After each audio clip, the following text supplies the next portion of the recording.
of North Carolina before joining the faculty of the University of Maryland at College Park, where she has been tenured since 2014.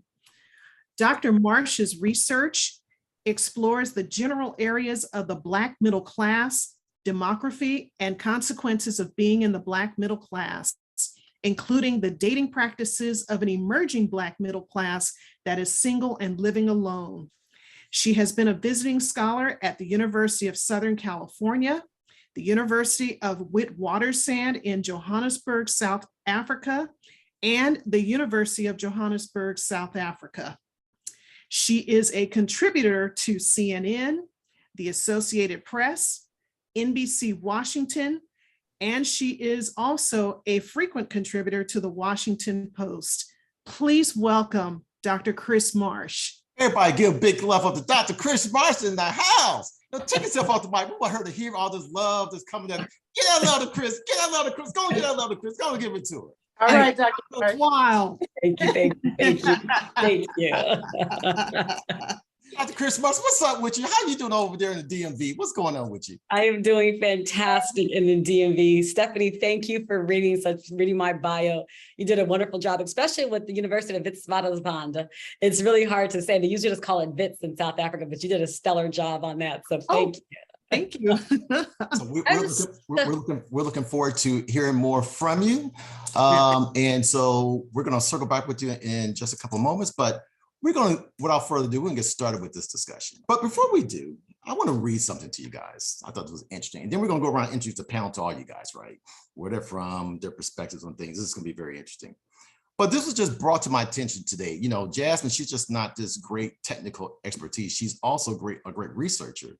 And she found this information today on the Shade Room. And I thought this was interesting, right?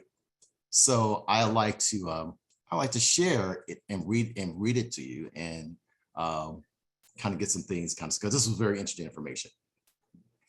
It says that men are reportedly at their loneliest romantically as potential partners are not settling for the same dating standards of in the 1990s, okay? Apparently men today outnumber women on dating apps, okay? And dating sites, excuse me, and have become the largest growing group of long-term single people in the last 30 years, according to a psychologist backed by research shared by Psychology Today.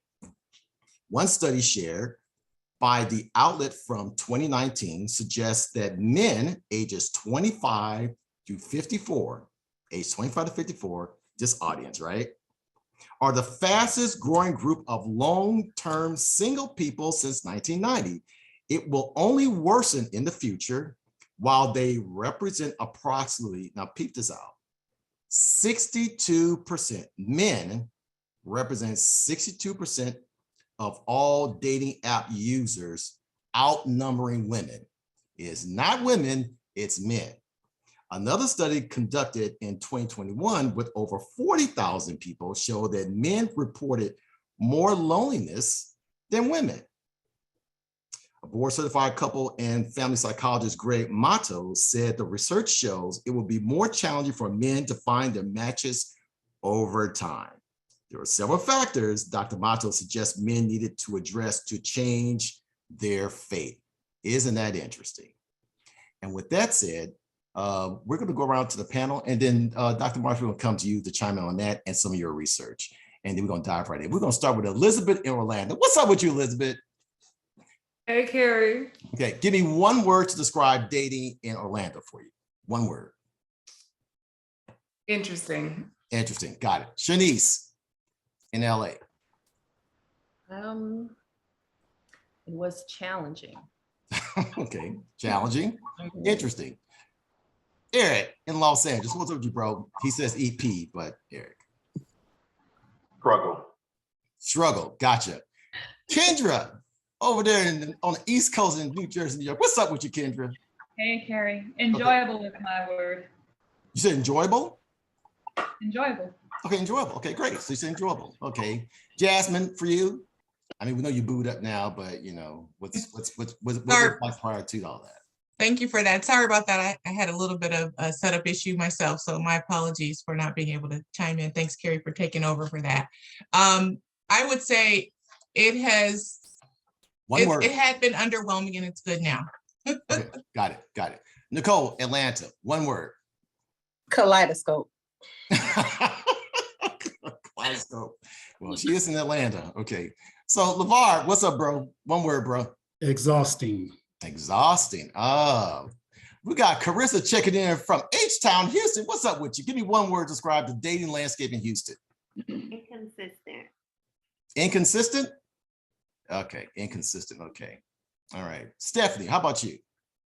Mosaic. Mosaic. Interesting. Aha, gotcha. Skylar in the Bay Area. Talk to us. One word. Variable. Say that one more time. Variable. Variable. Okay, gotcha. Okay, now we're going to Chocolate City, aka the DC area. Carlton, talk to us, bro. One word, describe it. I would say arduous.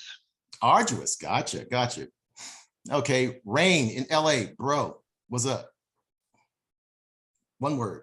Does goddamn qualify as one Okay, word? we'll put those two together. It's like goddamn. I would say GOTDAYU. Okay, cool. We'll go with that. We'll go with that one. All right. Okay, Moses Rivers, checking in from New Jersey, New York. What's up with you, bro? Give me one word, man. I would say unintentional. Unintentional. Okay. Yeah, cool. just going with the flow. All right, cool. All right. Angelique, what's up with you, beautiful lady in Los Angeles? Give me one word to describe the dating landscape for you in Los Angeles. Consistent. Consistent. Okay. It could be consistently bad or consistently good. It could be either one, right? It's consistent. Good. Consistent. Good. Okay. Healthy. Making healthy. Okay. Cool. Alistair, checking in from the Luz, St. Louis. What's up with you? Give me one word. Underwhelming. Underwhelming. Interesting. Okay. Kanye, what's up? What's up with you in ATL? Go ahead. Give us one word to describe the dating landscape in the ATL. My one word would be plethora. Plethora. Okay, plethora. We'll go with that. Okay, we got Karen checking in from Orlando. What's up with you, Karen? That's a long time friend. We got like 30 plus years of friendship. So it's a beautiful thing. So although she looks yes, I know, right? But yes, anyway, we do. Yeah, give me non-existent. Non-existent. Okay. All right, Anthony, what's up with you, bro? Oh, hello? Can you hear me? Yeah, you good. Give me one word, man, to describe dating landscape in the IE for you. That's fair. Fair? Okay. Fair. Okay, cool. Okay, I think that's everyone who's on the panel, right? That is, wait a minute, we got Clint. Clint, we need you to turn your camera on, bro. But while you're there, give me one word to describe dating in Orange County. It's all right. Say it again. It's all right. It's all right. Okay, gotcha. Okay, one phrase. How about that? That's good. All right. And if you can turn the camera, that'd be a beautiful thing for us. Okay, so without further ado, I'm going to go to Dr. Chris Marsh. Okay, so you've heard what everyone had to say, right? And you heard that opening statement about all these dudes that are on like all the dating apps, which seems amazing to me because, I would think it would be more women and so forth, or how women say, well, we outnumber the men, so they have their pick of the litter and whatever else, but it's interesting what the research says. So I'm curious of your reaction to that. And also, I would like for you to share with us, in your opinion, based on your research and other things, what is the current state of the Black middle class as it pertains to marriage? And what does your research show? Go ahead. Okay, thanks, Carrie. I want to be parsimonious because I really want to open it up to the panel and hear what they have to say. So I won't be before you long. My one word would be deliberate. I saw that same thing about the dating website with the young men. And if I'm not mistaken, please clarify if I'm wrong. It was actually white men. Was it just men in general? I don't know. I think if they parsed it out, I think they actually were talking about white men. What that tells me, they didn't say it was white men? No, it just says men. Okay, so I made an ethnic distinction. Okay, so what that tells me is there's a certain expectation that these men have on the website and on these dating websites, and they're not getting what they want. The standard has changed. They have some antiquated way of thinking about relationships, and they're still in their antiquated thinking, and it allows them to not be very accessible or can't really find people on these dating websites. So they have to probably reimagine what dating means and think about it differently. That's probably why you're seeing a rise of men that are so lonely on these dating websites. But to the point about dating websites, there's a great book, I think it's called The Dating Divide. And it talks about how there's racism and gendered racism that exists in dating apps.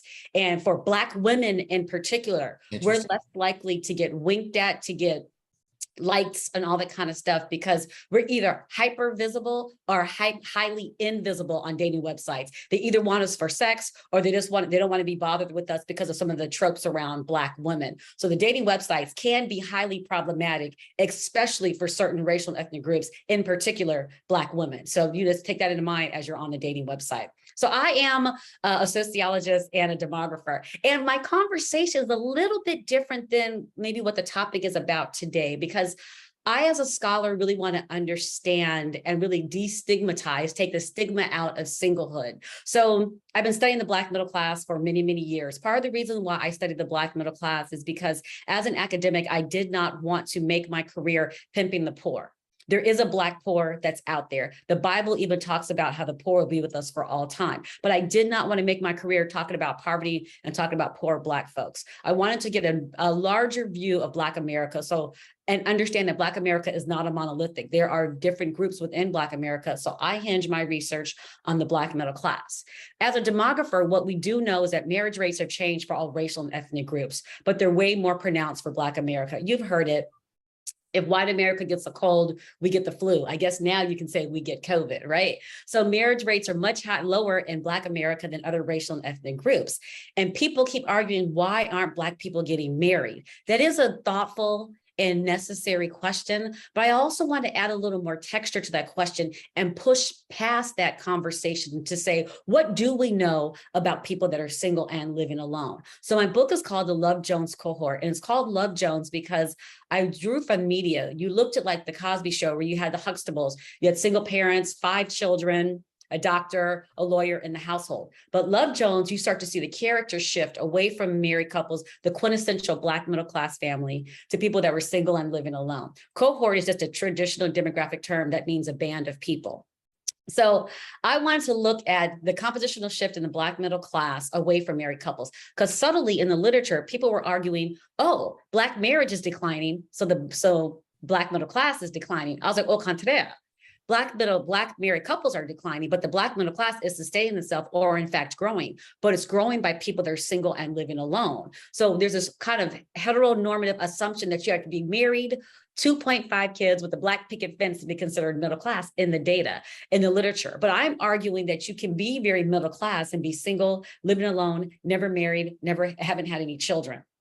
But what else can we say about the group? So in my book, The Love Jones Cohort, I move past the conversation and move away from why aren't Blacks getting married. It's both women and men in the book, but I really want to explain that women do dominate the category.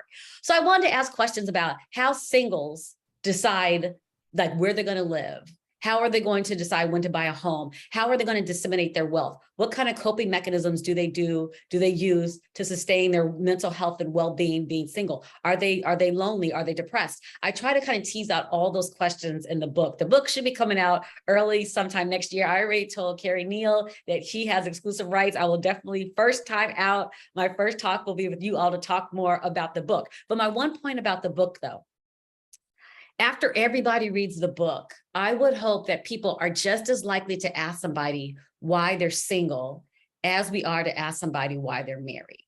Because if you keep asking people why they're single, what happens is that you superimpose a deficit model on them. It's like, I can have all the houses, the cars, the degrees, and so on and so forth, but you keep saying, why aren't you married? Suggests that I'm just absolutely not enough. So by the time you finish reading the book, I do hope you're just as likely to ask somebody, why are you married? Because at some point we do have to talk about the utility of marriage. especially in Black America? Why are you getting married? Is it just another box that you want to check, or is there a reason, in fact, why you want to get married? So that's kind of, in a nutshell, what the book talks about. So I'm really excited to hear what people have to say about the conversation, and I hope to learn a lot from the conversation as well.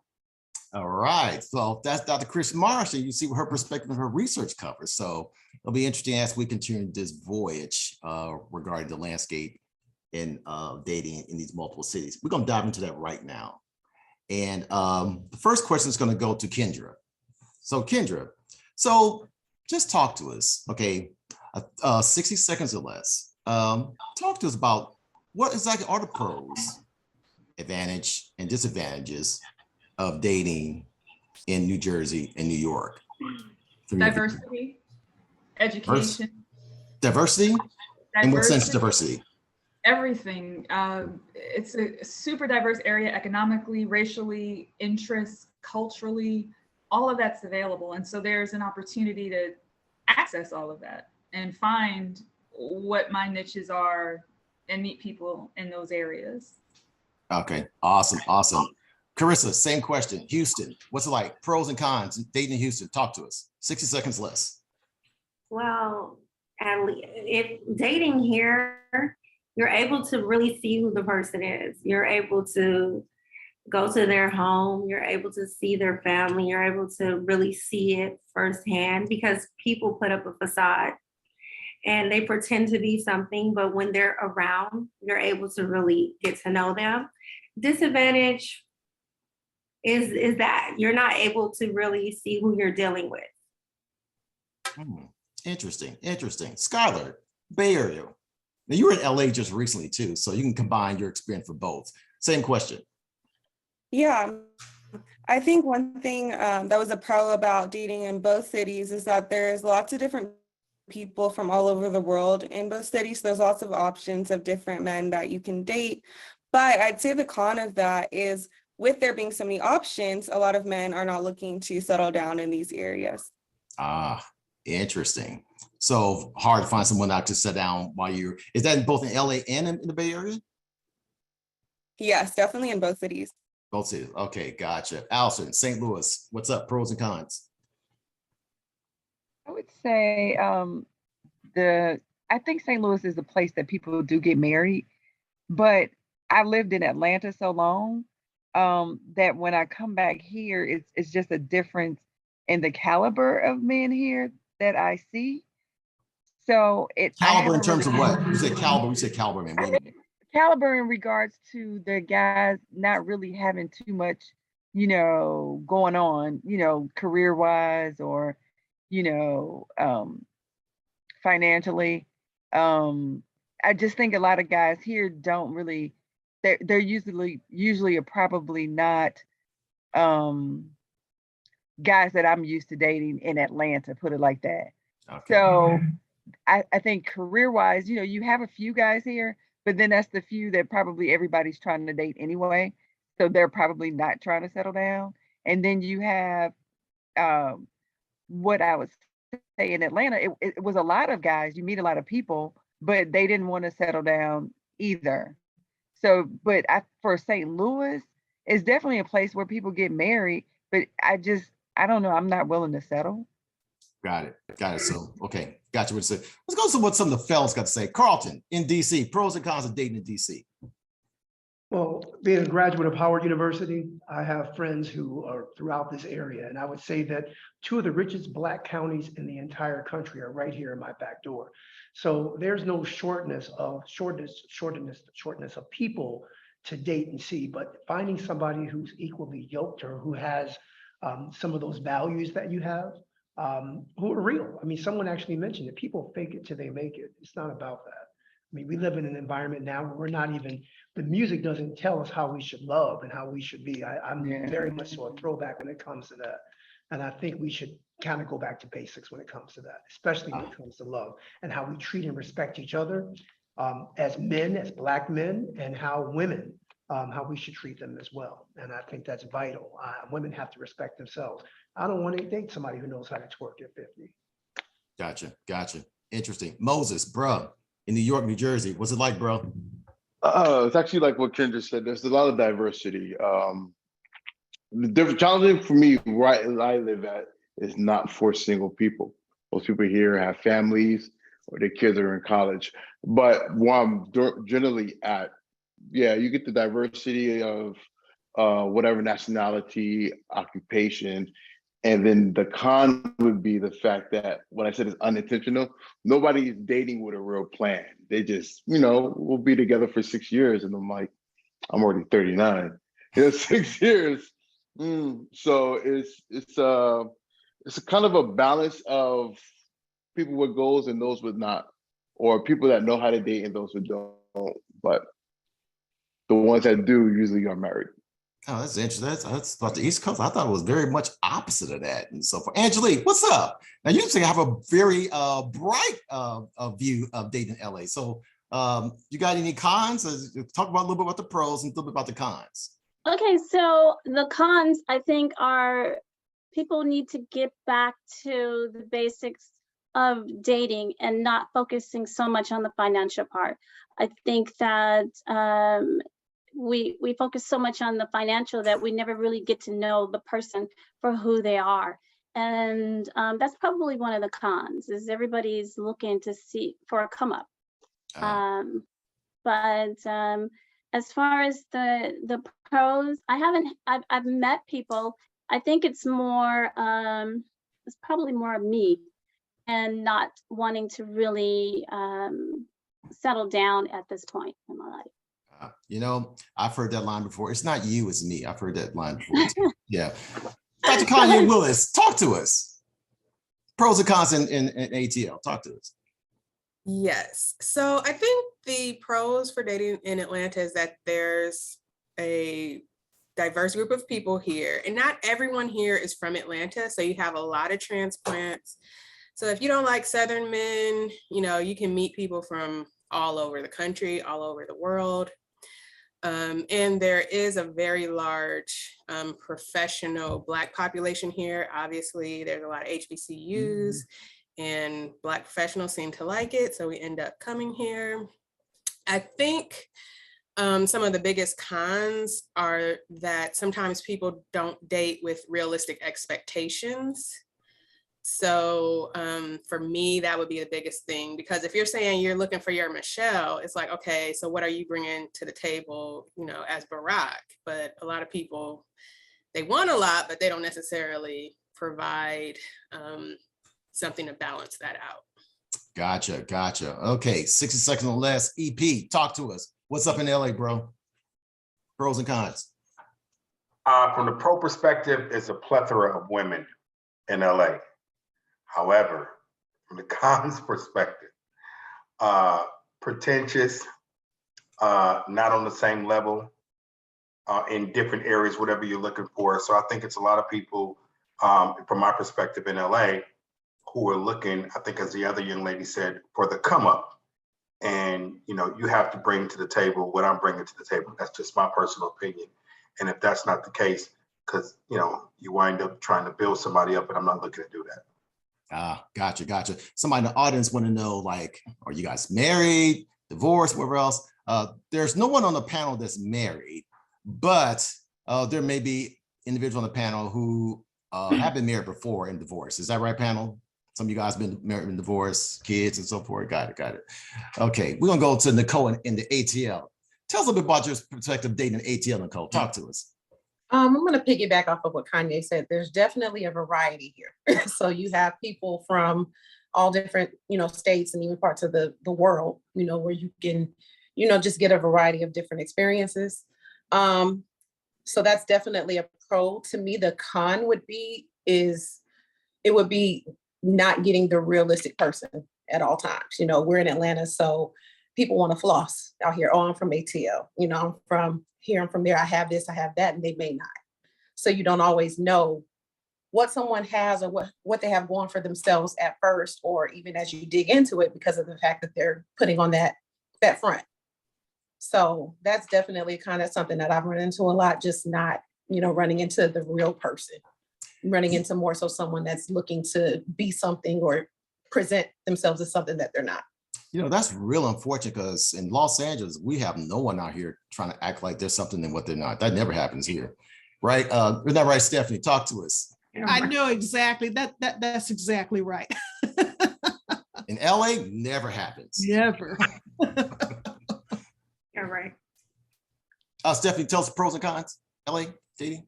All right. Well, the pros and cons, and actually I heard some people touch on it. I think the pros are there's so many people here. We're the most populated state here, and especially in LA, there's just a plethora of men and women. And you've got your pick and your choice, and you can date any age range, any person, any size, any color, whatever. And the con is that I see is actually similar to what I heard other folks talk about, and then in my own personal experience. So cons are timing.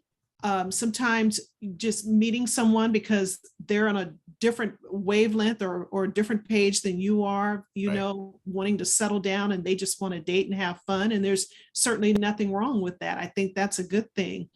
But I did hear somebody say something that I thought was very profound, and it's true, is that I think one of the cons is that because LA, we have this lifestyle, so to speak, out here that everybody likes to aspire to, we sometimes spend more time thinking about the financial aspects or prospects of someone versus just getting to know who they are and having a good time with them. Yeah, that's interesting stuff. Shanice, now I know you love right now, it's all good in the hood, but you had a little adventure prior to, so less than 60 seconds. Tell us about the pros and cons of dating in LA, and maybe what some of your friends thought, I think the pros is the diversity, and you do have a large selection of different types of men from different places. The cons are being intentional. Yeah, a lot of men are not intentional. They're not authentic. A lot of men come to LA and Hollywood feeling and thinking that they have to act or portray to be something that they're not. So it takes that much longer to get to know a person for who they truly are. Clint, I know you got some background in the ATL, but you're in Orange County now. 60 seconds or less. Pros and cons dating in Southern California, Orange County, LA. Talk to us. Pros are good. I mean, you have a bunch of women, and cons are timing. It's all about timing. Okay, got you. Yeah. Elizabeth, did we get you? Elizabeth, did we talk to you? Get your no. Okay, pros and cons. Talk to us. I would say the pro is there's like so much energy and charm and like wearing your heart on your sleeve in the South. But there's like the con is the lack of planning, and also like there's a lot of talking, but there's no action. Like so you can talk to someone and be on a date and be like, I want to do all this, I want to do all this. What are you doing right now? And they have no answer for you, like what they're currently doing for their dreams. So that's what's going on. Okay. LeVar, what's going on in the IE, man? Pros and cons. Talk to us. Yes, born and raised in LA, so that's been my experience. I'm going to piggyback off of Eric. The pros, the volume is there, volume of women are there. Cons, same thing. LA, home of La La Land, so it's very difficult, and this is not an indictment of all women, of course, but from my experience, my cons have been just finding women of substance and not looking for the come up and that type of thing. So same as I think all of the other LA people, just trying to find quality over superficial things. Dude, how dare you say that you can't find a person of substance in Los Angeles? What's up with you? You tripping. Yeah. Raz, what's up with you, bro? What's up with you, Raz? That's why I say exhausting. Exhausting. Got you. Raz, talk to us, man. Pros and cons, dating in LA. You're on mute. Take yourself off mute. Hey, can you hear me? Yeah, we're good. Okay, great. Yeah, definitely. I would definitely concur with that statement that there's a lot of choices in LA for sure. That's the pros. The cons, I believe that a lot of people these days are now being more self-seeking and self-serving and pleasure-driven versus purpose-driven. And I believe that's a big con. Kind of plan of action and so forth. All right, Karen, your thoughts in Orlando. Yes, I have a very interesting take on dating. I've only been dating for a short while, well, not even a short while. I've decided that I really wanted to put a hold on dating because of every answer that every.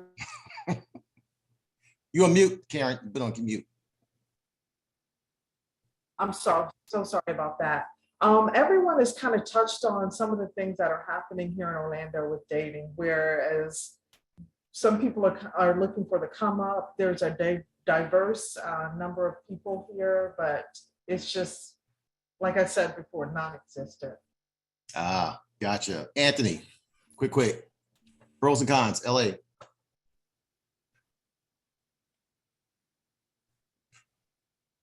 Anthony?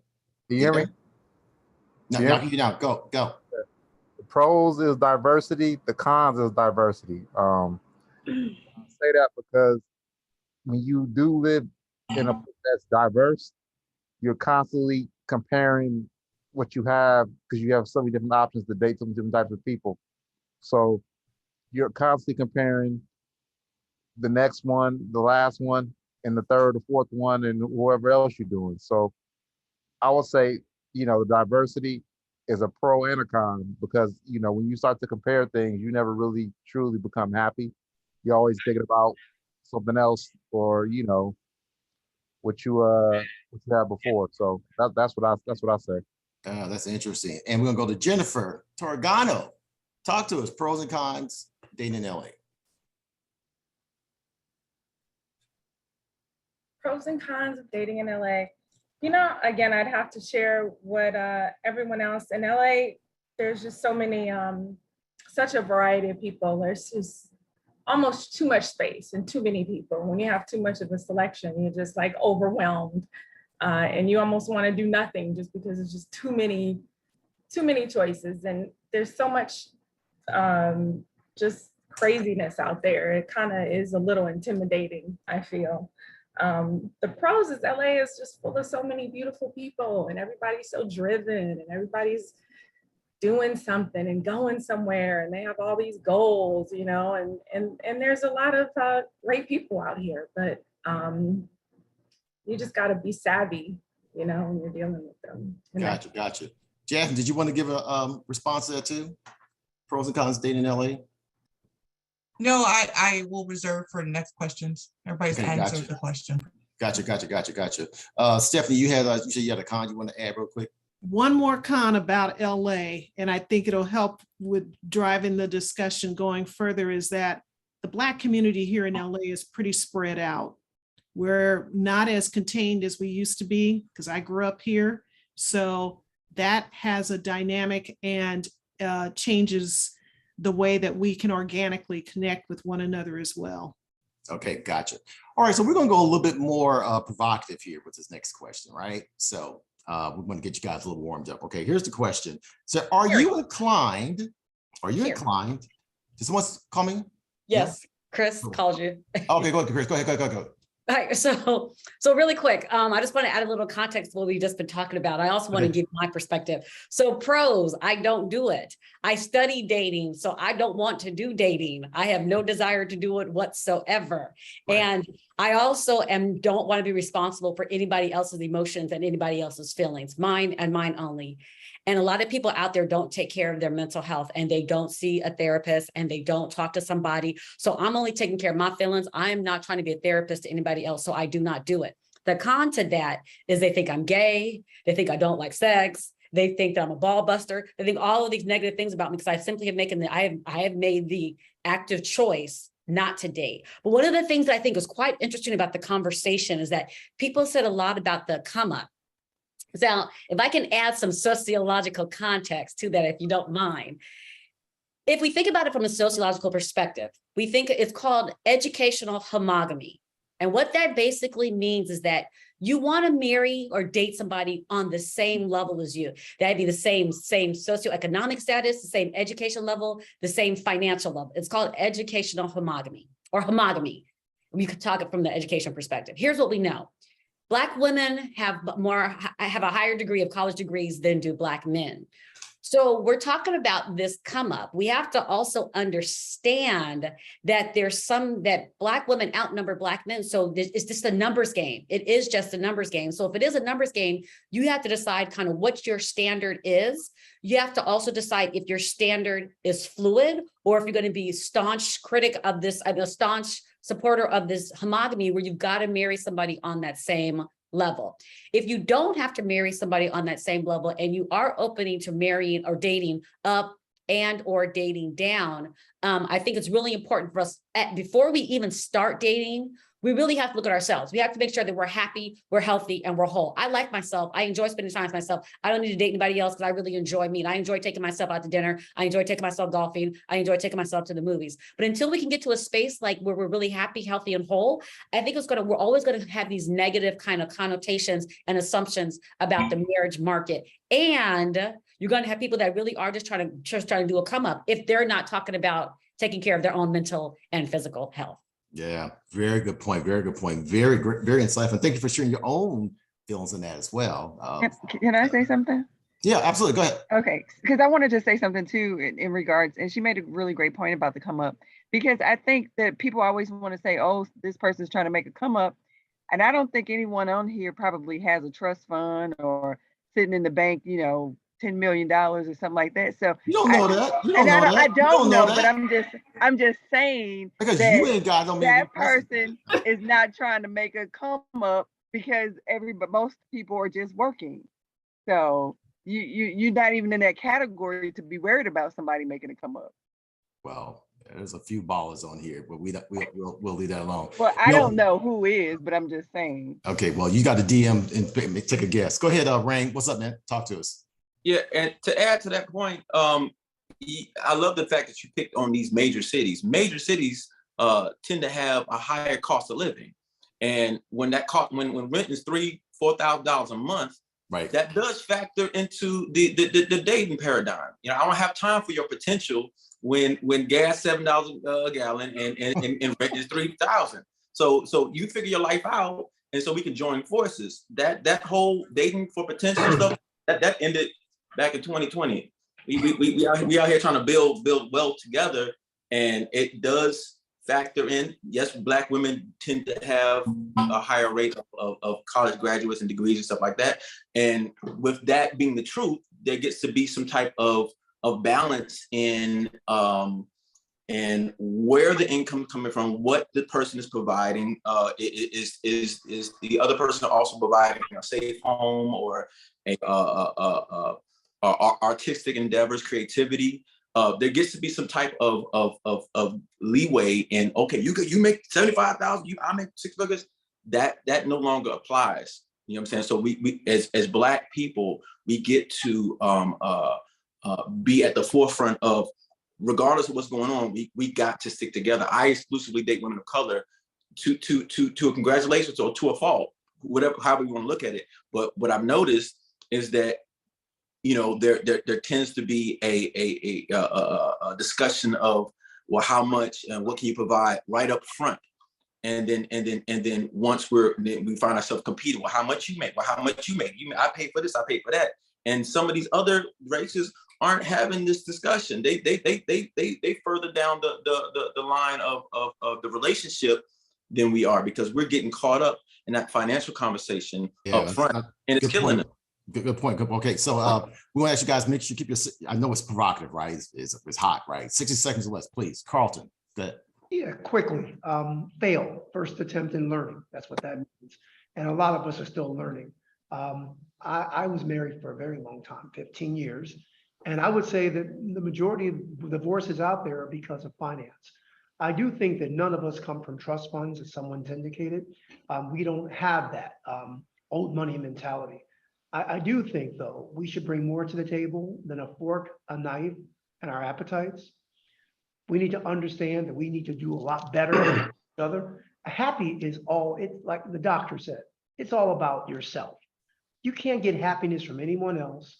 Doesn't matter what state you're in and what have you. I've lived in Orlando and spent time in LA, and the women that I know in all these places, they say the same things as a lot of the men. We are just not communicating well. We need to communicate a lot better. God had a great sense of humor. Again, it's 2 ears and one mouth for a reason. We have to listen twice as much as we speak.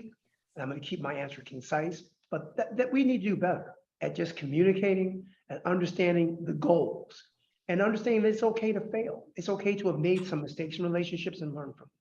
Yeah, good point. Good point. Kendra, talk to us. My remark is in response to Rain's comment about conversation of stability. So I just want to share an experience. I was at a cafe once in a nice little quiet town. At the table next to me was a couple on a first date, an Asian woman with a white guy. And don't you know, she was asking him about his PhD, what he was doing, where he bought, what property he owned, his goals and aspirations. I don't think, if you're intentional about what you want, I think it's completely valid to verify that what you're dealing with is at least on the same page, moving in the same that you want to go with, and then you can cut your losses. And that may seem,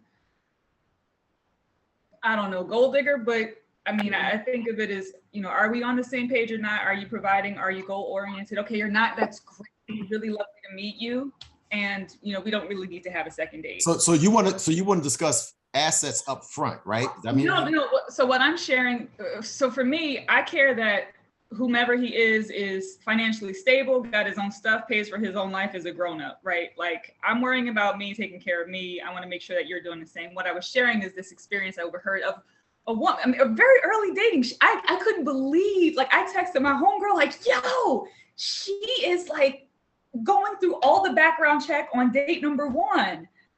And I can't be mad at her for it, because she was not the Asian chick with a PhD dude, not wasting her time. Not saying it's for everybody, but just giving an experience that's contrary to what someone else remarked about her. Yeah, you can support all they want to. Sound like she needs to go to therapy, in my opinion. So Eric, go ahead, man. Talk to us. See, I totally agree with the young lady that Kendra's talking about. Let's cut to the chase, right? Listen, at 40, things change. Now I'm 50, things have changed. I'm not looking for Build-A-Bear. I'm not looking for potential. I'm looking for where you are right now. But my mindset's a little bit different, right?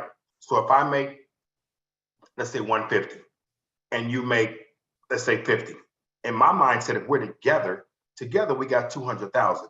But I'm looking for somebody who's always striving to go to the next level. I'm not trying to date somebody with bad credit. I'm not trying to date somebody with hopes and dreams. I got more years behind me than I have in front of me. So I get right to it. I will ask you. I have no problem showing my credit score. I have no problem with asking you what yours is. If we're not on the same level, cool, we can be friends. So I think those are things that we don't want to talk about. We try to act like finances are not important. Listen, there's no real romance without no finance. I'm not trying to date broke. And listen, it is what it is. And we got to start being honest about where we are and being okay. If that person's not for you, then be okay with finding the right person that is for you. Gotcha. Appreciate that. No finance, no romance, no finance. Interesting. Dr. Marsh, please. I don't remember the young man that just spoke when he was talking about how in Black America, we talk about finances right out the gate, but white America, we don't have those same kind of conversations. I just want to add a little texture or I want to complicate the conversation a little bit. Oh, Black America is not a monolithic. Some of us do have trust funds, but I think what's really important is that we have this whole notion about wealth disparities that exist, the racial wealth disparity that exists in Black America and white America. For every dollar of wealth held by a white person, a Black person holds 10 cents on that dollar, 10 cents of wealth to a white person. That's structural. That's not behavioral. So it's not, I think it's short-sighted to compare the Black experience dating with the white experience dating, because it's a totally different context. They had the ability to accumulate wealth well before Blacks had the ability to accumulate wealth. So I think it's just a little short-sighted to compare it, to make a Black and white comparison, because the context is completely and totally different. Yeah, no pun intended, Black and white comparison. No pun intended with that. That's good. That's a very good point. So we're going to move to another question. We'll go a little bit and we're going to stay on the race card, okay? So let me ask you guys something. I'm going to start with Kanye. Okay, the question is, are you committed to finding what you want, whether it be when you get married or a life partner? Are you committed to find what you want among Black people, or are you open to dating outside your race? I'm open to dating anyone of any race, as long as they treat me well, they're intelligent, attractive, have a good sense of humor, and we enjoy being with one another. I don't think at least for me, I don't like to limit myself. So I don't want to restrict myself to one group. So if the person I'm meant to be with is somewhere else, that's fine. If they're not Black, if they are Black, that's great as well. But yeah, I don't believe in limiting myself at all. Okay, got you. Okay, so Kanye's selling out. She don't mind. Okay, so Rain, what about you, bro? Am I willing to date outside my race? Historically, I haven't. I don't know what it is. I think the Black woman is the original woman, and when it comes to procreating, you know, I want to be able to use the same comb, and I want to be able to have the same energy. I do. You know what I mean? And not to be hard on anybody else dating outside the race, but I feel like there is a campaign to try to get more interracial couples. You see the billboards outside of LA, there's always the Black man, a white woman, or Hispanic man, or Black woman, and there's a reason for that. So I tend to lean in the direction of togetherness and fight through the difficult things of the trauma that two Black people bring to a relationship. But once you get it, once Black love is done right, is magnifique. Yeah, and I'm gonna keep this question going with some of the brothers, because I think a lot of sisters just think that brothers are just waiting to get with a white woman and so forth. So let me go to Carlton. What about you, bro? What are your thoughts on that? 60 seconds or less. Talk to us. Yeah, my preference is women, Black women, women of color. And my mother's Black, my sister's Black. All of these wonderful queens on here of all hues. We have the complexion for the protection for a lot of things. And, you know, to what Rain said, I think that, you know, my preference has always been Black women. Black women. But I also, and I'm trying to keep it down, I would say this, that we are misconceived. We have misconceptions about the success. There are a lot of very successful financially Black women. They don't, the way it's set up, society is set up to make it that way. It breaks up a lot of families. I've dealt with a lot of men who don't make what a lot of the women make that they date. And that's been a challenge. That's not my issue, but that's been a tremendous challenge for many people that I know. So. Gotcha. Moses, same question. Okay, for me, I actually prefer Black first. If I go down the list, it'll be Black and then Latina, and then not so much anything after that, only because my family is mixed. But when I say mixed, also some white, I have cousins that are half white. So I typically stick to Black or Hispanic women. I would love to find a Black woman that has everything I'm looking for, but I'm not limited. So.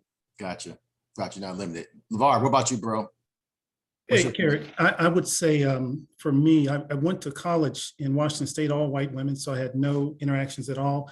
And I make it real clear, I'm unapologetically down with Black women in all aspects of my life. So for me, it's a no-brainer. But you know, and I will say this, you never know what God will send you. Let's just say that. However, I'm purposely. No, God will send you a Black woman. He'll send you one Black. He'll send you a Black woman. Yeah. That's God's will. Intentionally, but you know, I'm dating with a purpose. So my intentions are solely in that area. So, you know, I figure you follow your intentions and your actions and, you know, the rest will come. Yeah. God not gonna say, LeVar, here's Buffy. Yeah. Okay, EP, what about you, bro? Are you committed to the sisters or what? Man, it's Black or nothing. Black or nothing. That's it. Black or nothing. Anthony, what about you, bro? Anthony, you're mute. You're on mute. Okay. It's more of a cultural thing. Because saying, I mean, of course, it would be a Black or white. Black. I mean, or white. It's a cultural thing. It's not just Black or white. You know what I mean? Okay. You have to have a similar type of, see the world similar type of way. Okay, gotcha. Interesting. Okay, what about you, Raz? For me, I definitely like my Black queens for sure. But I mean, to be honest with you, bro, if God gave me somebody else who was not non-Black and she was the right person for me, I wouldn't say no. Okay, there's a whole bunch of sisters on this planet. He's just not going to leapfrog and give you Miss Pistarki. Wait, how come you ain't say that for the sisters that said he date everybody? Well, I'm just talking about the brothers right now, right? I already called Kanye a sellout. I already called her a sellout. Okay. So what? But that's not fair because sisters kind of don't have as many options because it's less Black men. We already said that up front. So it's okay if we kind of don't have a choice. Okay. That part. Dr. Marsh, you want to chime in on this, please? Yes, I do. So I think it's interesting when people say like, I date women of color or you date Black women. It's like, you got to clarify when you say women of color. Right. Like, you got to clarify that because there's a difference. There's like, are you pregnant or not? Is one of right. So, for the record, I was like, if I was dating, I'm only dating Black men. Ain't nothing like a Black man. They are the salt of the earth. But there is some research that suggests even if you're going to interracially date, you're going to have racialized moments in your relationship. So at some point, your racist ideas are going to come out and you can be married to someone and still be a staunch racist. There's a great book called The Boundaries of Love by my colleague. Last name is Osuji. I'll put it in the chat. And she looks at interracial marriages and she found that there's a racialized moment that happens in interracial marriage. So at some point they're gonna call you a Black. You're gonna be mad at you. She gonna call you the N-word. Yeah, they're gonna call you the N-word. Right. Then she's gonna call 911 on you. Absolutely. Clint, what about you, bro? Your own marriage. Your thoughts? About what? Are you committed to finding, your woman in the Black community, or is the world an oyster to you? I'm open. You're open. Gotcha. Yeah. So can't win them all. Gotcha. Carissa, what about you? In H-Town, what's up? I'm open. You open as well? Because I can't discriminate because I'm not fully Black. So it'll be stupid if I'll say, I'm sorry, it won't be stupid, but it'll feel weird if I don't give someone a chance that is outside of my, race. Because I'm multi. Gotcha. Scott, what about you? Scott, what about you? Are you committed to find what you want among Black people, or you're like, hey, forget that. I'm trying to get married and he treat me right. I don't care what race he is. What are you saying? Yeah, I'm definitely not open. I believe in Black love. I want a Black family. So I am not open to dating outside of my race. I think it would be a waste of time for all parties involved, to be honest. I love it.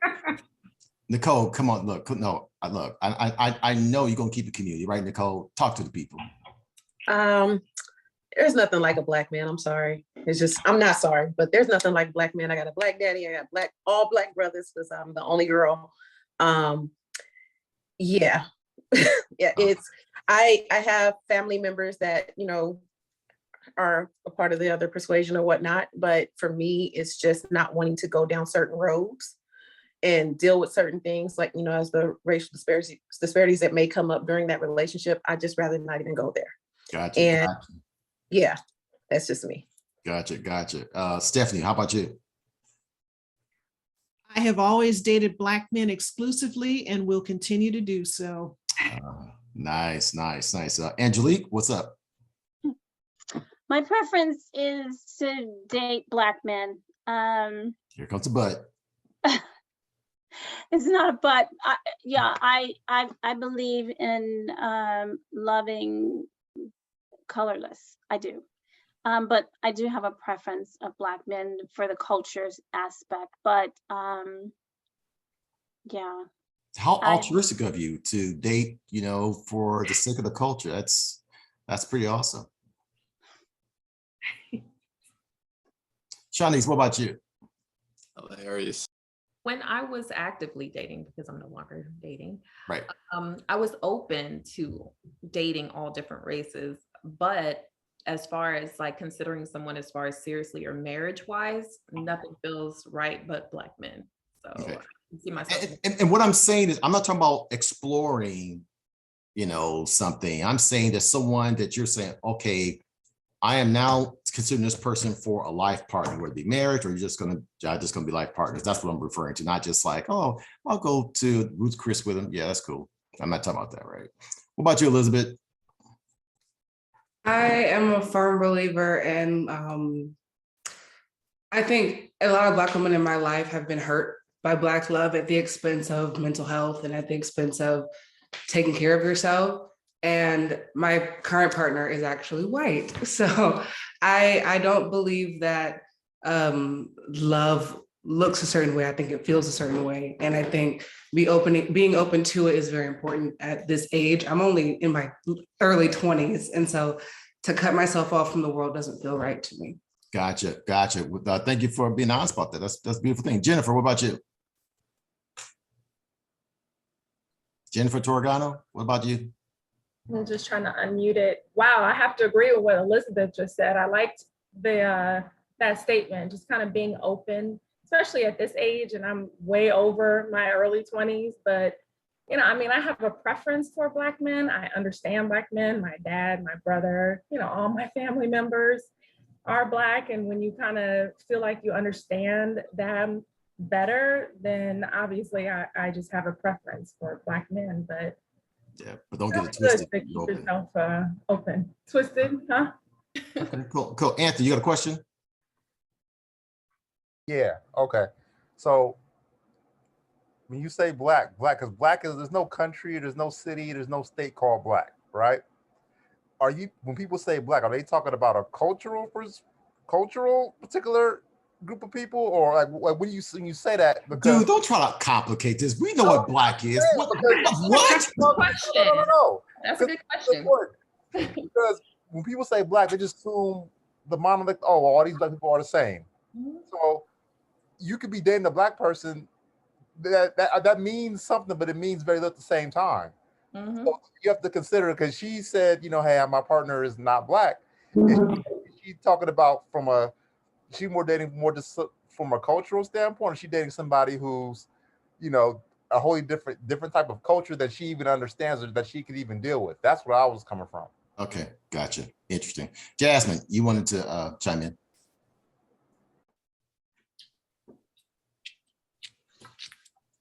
You're still muted. There Just kidding. There we go. So I date exclusively Black men. I wanted to address the question. And I am currently with a Black man. And I think to answer Anthony's question when it comes to Black is, it's just Black. Our skin color, it's culture, all of that. So anything outside of that, if it's white, you're just, and you found someone that you are compatible with, that's just not Black, that's a beautiful thing as well. I wouldn't knock that, but I don't understand why we're complicating it. We all know when we say Black, it's what that person looks like, our nose to our hair, all of that, our lips, right. And you could be from Brazil and Black, and all the different countries within Africa, the United States. Y'all know what Black is. So I don't think there's really any reason to kind of go outside of that context. If you do date outside of Black, then that's your thing. I will say, when it comes to dating, I'm hearing a lot of things when it comes to like, your standards or race, but really it's about, compatibility. And like in your 20s, you should be dating for data. You typically are dating for data and fun, because we're young, you're trying to feel your way through. Because I'm well over my 30s. So then in your 30s, you might have one or two meaningful relationships or be married, and you're still trying to figure it out. You're trying to figure out who you are, your purpose, typically. And then I'm in my 40s. So, I am very aware of who I am as a woman, as a human being. I have purpose, and finding someone that I'm currently coupled with who has purpose, has vision, and we can really focus on those things. And everything else will fall into place, right. Whether it be, I can go make money. That's no problem. That's but I think when it comes to just not really hearing, when it comes to finding the person that your person, because they're out there, we just have to, manage our, not expectations, but manage just be open. And open doesn't necessarily mean to race. It be open. Like, I don't need this long 60 list. seconds, I just 60 want seconds. someone that is just you 60 know, seconds. who respects me, honors me, and, you know, has a great sense of humor and upholds me. Got it. Got it. Awesome. You know, she's handling our operations too, so I have to be more lenient, but y'all want to get that leniency. Okay, 60 seconds, please. LeVar. Real quick, I'll say this real quick, Carrie, and the good doctor can probably chime in on this. What I wanted to say was basically, this is not a one size fits all. So, you know, to each his own, we get that. But what I wanted to do, you know, we're having dynamic conversations. I've worked in corporate America for many years. I'm always the only Black. So many of my colleagues white, we talk open, we have fun. And they say something very interesting. They say, it's funny, there's a stigma that you guys put upon yourself with Black men, how they're this, and that. And I'm sure it works for women too, but white guys do this too. White guys cheat, white guys do this, white guys. And these are coming from the white ladies. And they were saying it's funny because they hear this from, you know, the sisters talking. So I just want to dispel that stigma that, you know, when you say, oh, Black men have hurt me, blah, blah, blah, you know, white men do some bad things as well. So, you know, I'm hoping we can kind of, as Black people, kind of get out of that thing where we're men against women. You know, we're all, you know, from the same cloth. And hopefully we can kind of get beyond that and just kind of work together and just, you know, understand how to just get better. Got it. Got it. Dr. Marsh. So I appreciate the conversation. I appreciate the comment. I wanted to go back to the previous comment about like culture and especially in relation to what some of the things that Anthony was saying. And I think it's really important that, again, Black America is not a monolithic. Some of us on here might have a trust fund, ain't me, but some of us might have a trust fund. Some of us also like to go skiing, we like to go golfing, we like to swim. So sometimes what you hear people say is like, oh, people, I need somebody that understands my culture. If you say that, or culturally we're more similar, you're putting Black Americans in a box and you're making them all monolithic. And you can find Black Americans that have the same cultural values or preferences that you have. It's just going to take a little longer. I think in some ways, if we're not careful, the easy cop out can be, oh, well, culturally, I just don't really relate to Black women, so I decided to date outside of my race. Or I, as a Black woman, don't really culturally relate to Black men, so I date outside my race. I think that that's a little short-sighted because you can find everything you want in Black America. Would be the argument that I make. Absolutely. Good point. Skylar, you had a very interesting comment you put in the chat. Could you mind just kind of stating that? I thought that was interesting, really quick. And we'll go to the next question. Sure. Which part are you referring? You were talking about that you would find it hard to, whatever you put in the chat. Oh, yeah. Yes. Yeah, personally, I wouldn't want to date someone with a child at this stage of my life. I feel like I'm still at a stage of my life where I'm still exploring and, you know, developing myself and growing. And it sounds like a lot of responsibility for me. I definitely would like to go out and travel and experience life. And I don't want to have the complications of being with a partner who has a child personally. In addition to that, if I'm dating for marriage, I would like our first child to be both of our first child and just have that experience together. But if I get to a stage later in life where I'm still single and dating, I know that the pickings may be more slim, so I may change my views a little bit. Okay, gotcha. Yeah, you know, they say that after you wait to get married after the age of 25, your chances of your first marriage, you being a step parent, increases dramatically because people having kids at all kind of ages. So that's something to keep in mind. The next question is, and I'm going to go to Karen and Orlando for this question. Okay. And the question is, do you think that you have better odds of finding a life partner in another U.S. city than the one that you're currently in? And if so, please explain. 60 seconds or less. Sure, I do. Florida is a very different and weird state. A lot of the things that you hear through social media and through the news is true. Okay. Unfortunately, I think it's just a lot of weird, people here. Yes, God.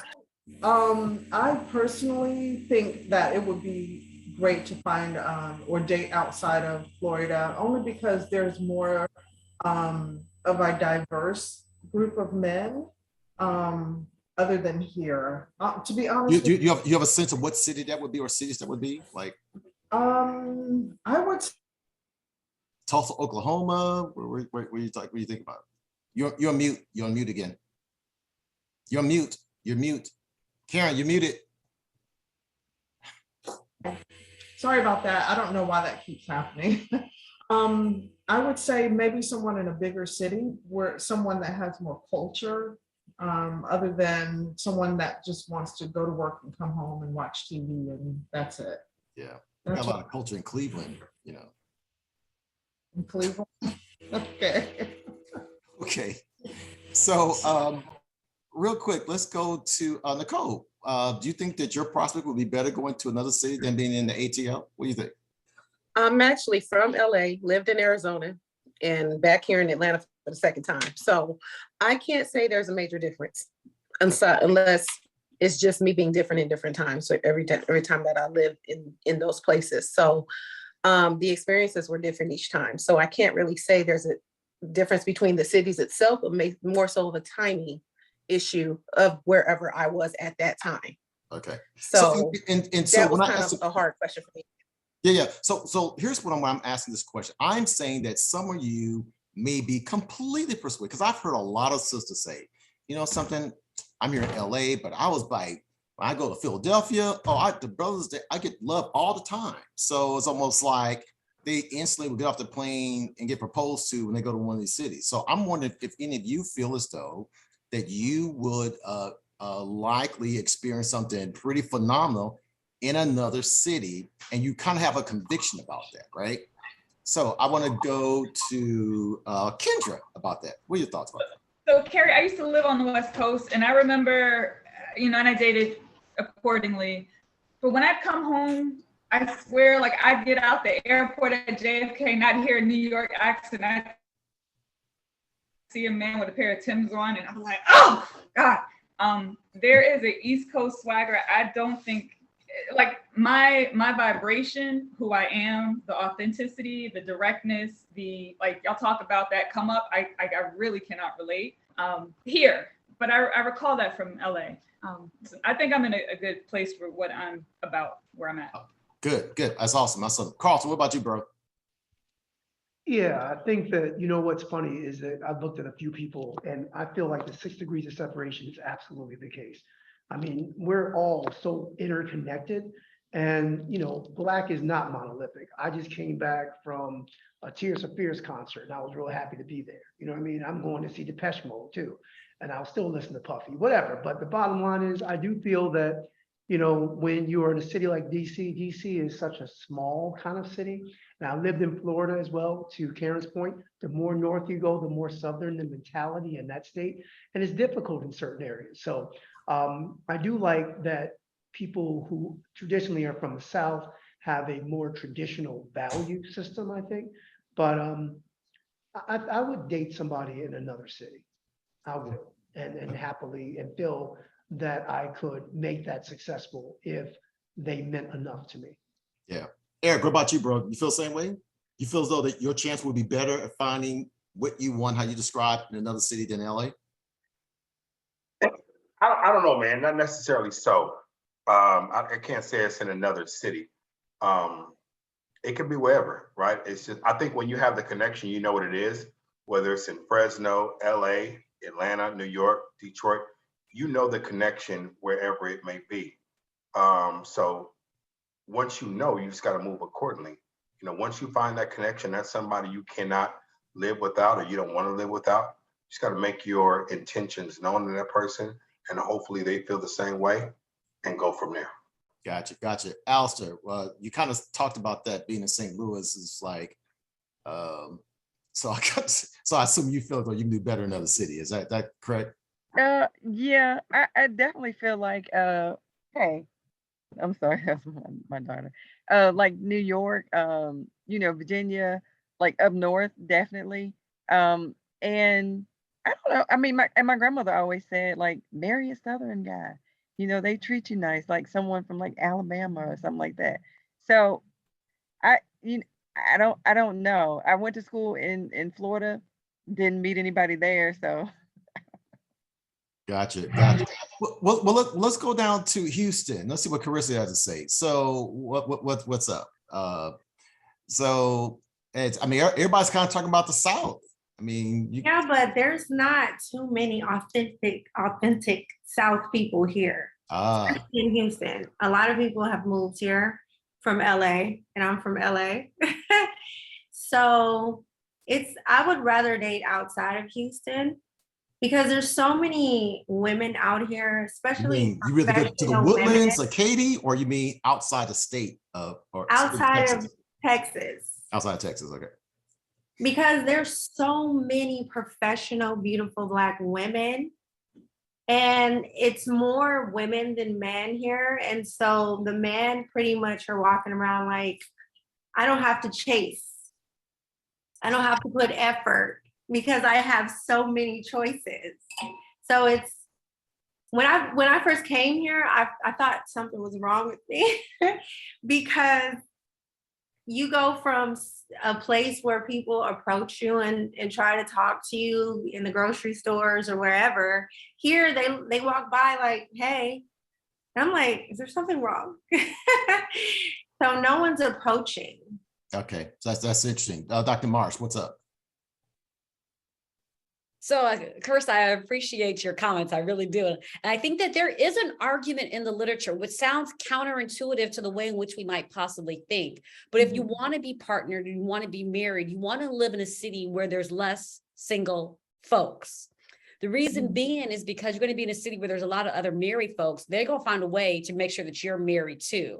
So if you're really thinking about partnering up, it seems counterintuitive, but don't go to these big cities where there's a high propensity of single folks to be there because you just have shot your chances in the foot.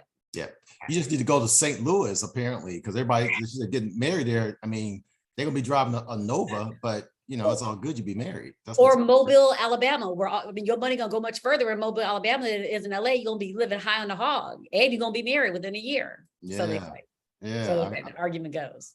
That's what's up. And Skylar, you said something interesting in the chat. You said that you feel as though you get a lot more love and attention in the South than you do on the West Coast. Is that correct? Yeah. Yeah. That's definitely true. You know, I've spent my whole life in California and I meet people, sure. But when I'm in Texas, I don't know if it's because my California accent or the fact that, you know, it's something different than what they're used to there. But I meet so many more men, and I think men of substance and quality versus the bums I meet, you know, in LA and in the Bay Area. So I've definitely had a different experience. And I feel like people, for me, they're more likely to approach me in Texas versus in California. Yeah. See, the key is TD Jakes and Kirk Franklin's in Texas. So that kind of changed the landscape. That's what that's all about. So Skylar, I need you to connect with Carissa and you start giving her the secrets because she thinks that she's where you at and something's y'all gotta work that out. But when you visit, you get a different experience. Y'all got to share notes. Raz, what you think, bro? Yo, Carrie, I think Nichelle wants to make a comment. Did she have her hand up? Okay, good. Nichelle, go ahead, please. Nichelle, Inland Empire, LA. What's up with you? How you doing? She on mute. You're mute. Hi. Hi. So you said you want to make a comment? Do you feel so that you can find what you want in LA? Do you feel like you have a better chance somewhere in another city? Okay. I think that I'm fine with finding someone in the area that I'm in. I mean, I'm currently in a relationship with someone from my area.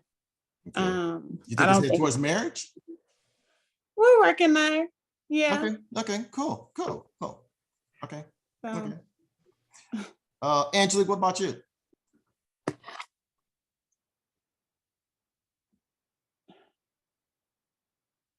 Sorry.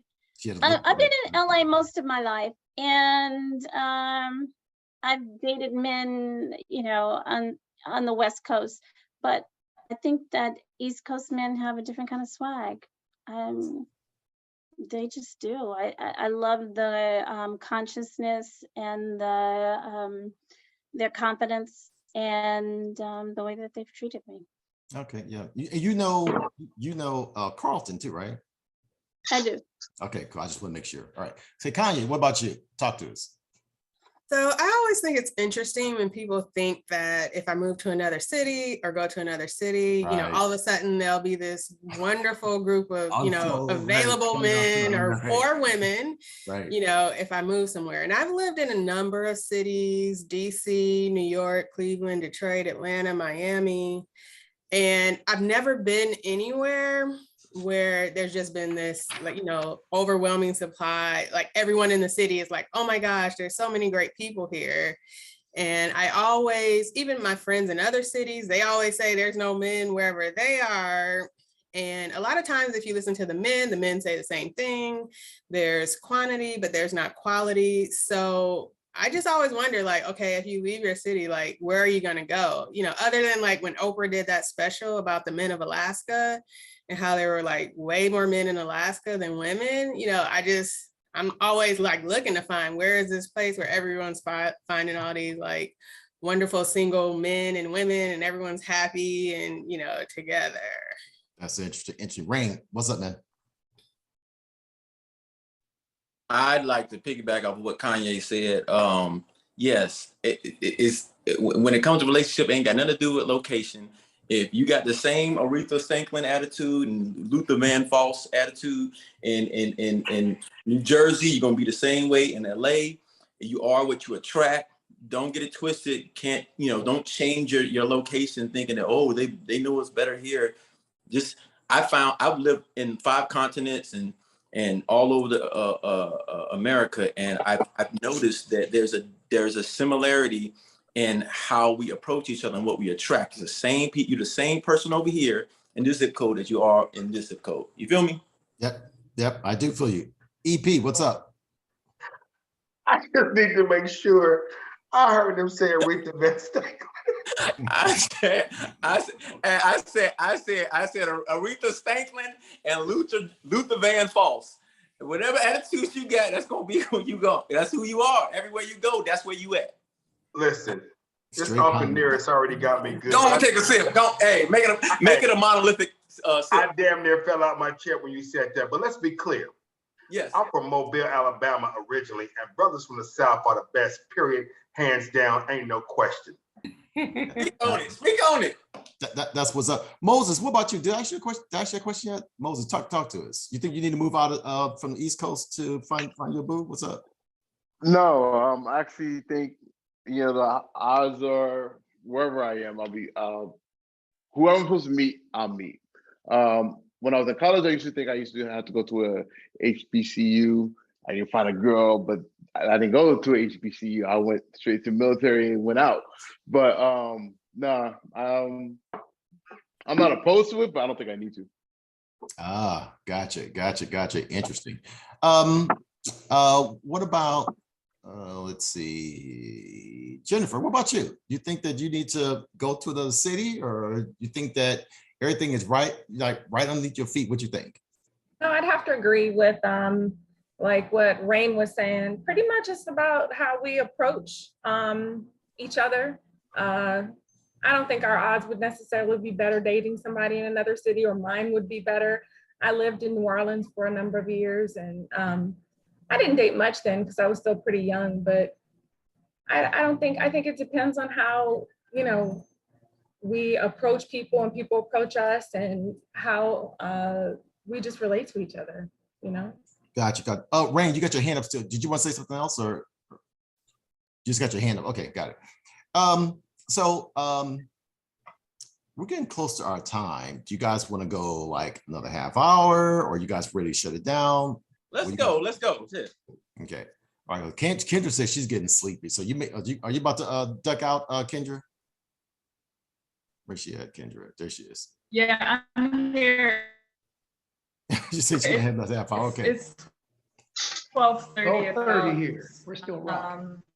That's right, it's 12:30. Golly. Yeah. Okay. So y'all East Coast folks, Kim's about to tap out. Can the rest of y'all East Coast or Eastern Standard Time folks, can y'all hang for another half hour, or y'all, what's up? I'm good. You got good? Okay, you good. All right. Give us a good one, Carrie. Let's go. Okay, here's a good one. Here's a good one. Okay, so here's the question. Okay. And we're going to start this question with, let's see, we're going to start this question with, we're going to go to Angelique with this question. Okay. Are you inclined to have sex with a person that you're dating before establishing exclusivity? No. Is the sexual experience something that you would use to determine a potential partner? Explain. Nope. Okay. Absolutely not. I need to have a different kind of connection for me to go there. She said D. I was So- like, I said, she said D. What she said D. I wasn't sure what you were saying. Okay. Yeah. No, I need to get to know that person first. I've never done the one night stand or the hopping in the sack right away. I always get to know somebody first because you know, you're like connected in a different kind of way after sex. So yeah, no, I definitely get to know them first. Okay. So. Shanice, what about you? Same question. Would you have sex prior to you guys being an item that you're exclusive? And would that be something you would use as a parameter to determine if this is a potential partner for you? Okay, so for the first question, I will say if I were to be single, if my relationship doesn't work out from this point on, no, I would not be inclined to have sex, you know, prior to being exclusive. As far as it being me deciding whether that person's going to be for me, you know, depending on the sexual portion of it, I think it is important. I think it is important that you are sexually compatible with your partner because, especially for men, that's a really important part of the relationship. So if that's not, you're not connected or compatible in that way, I can see it being a problem. Gotcha. Karen, what about you?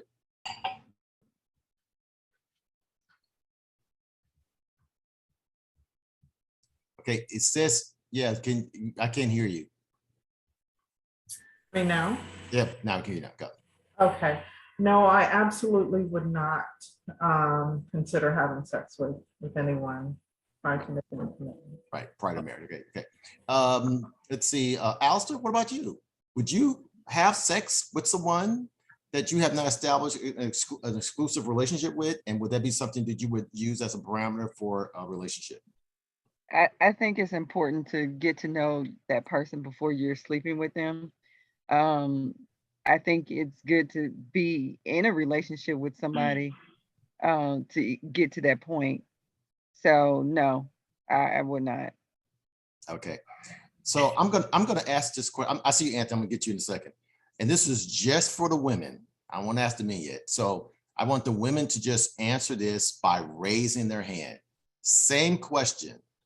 Are there any women who will be willing to have the sexual experience prior to establishing exclusivity? Are there any women on here? I don't care if you don't even have to be on the panel. Is there any women here that would have sex prior to exclusivity? Okay, so we got Kanye, we got Michelle. You know, this platform is called Keep It 100, meaning that we're going to be honest and open about it all. Okay, and you too, Chris, as well. Please keep it 100. Okay, so what else? Okay, so okay, fellas, take note, and Skylar. Okay, gotcha. Okay, Anthony, go ahead. Same question.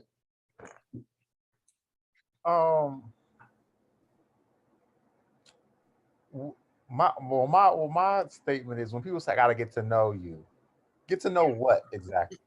Like are you looking for? Am I a Democrat or Republican? Do I like macaroni and cheese? Like what do you want to like? What like get to know? What does that mean? That's so vague. So how do you assess something like that? And I'll lower my hand. I'll mute up so you guys can answer. Like how you brush your teeth, how you take care of yourself. Do you Do you wash have sex? regularly? Do you have So good hygiene? toothpaste, and then you say, okay, now come on to bed. Got it. Kanye, go ahead. Your hand's raised.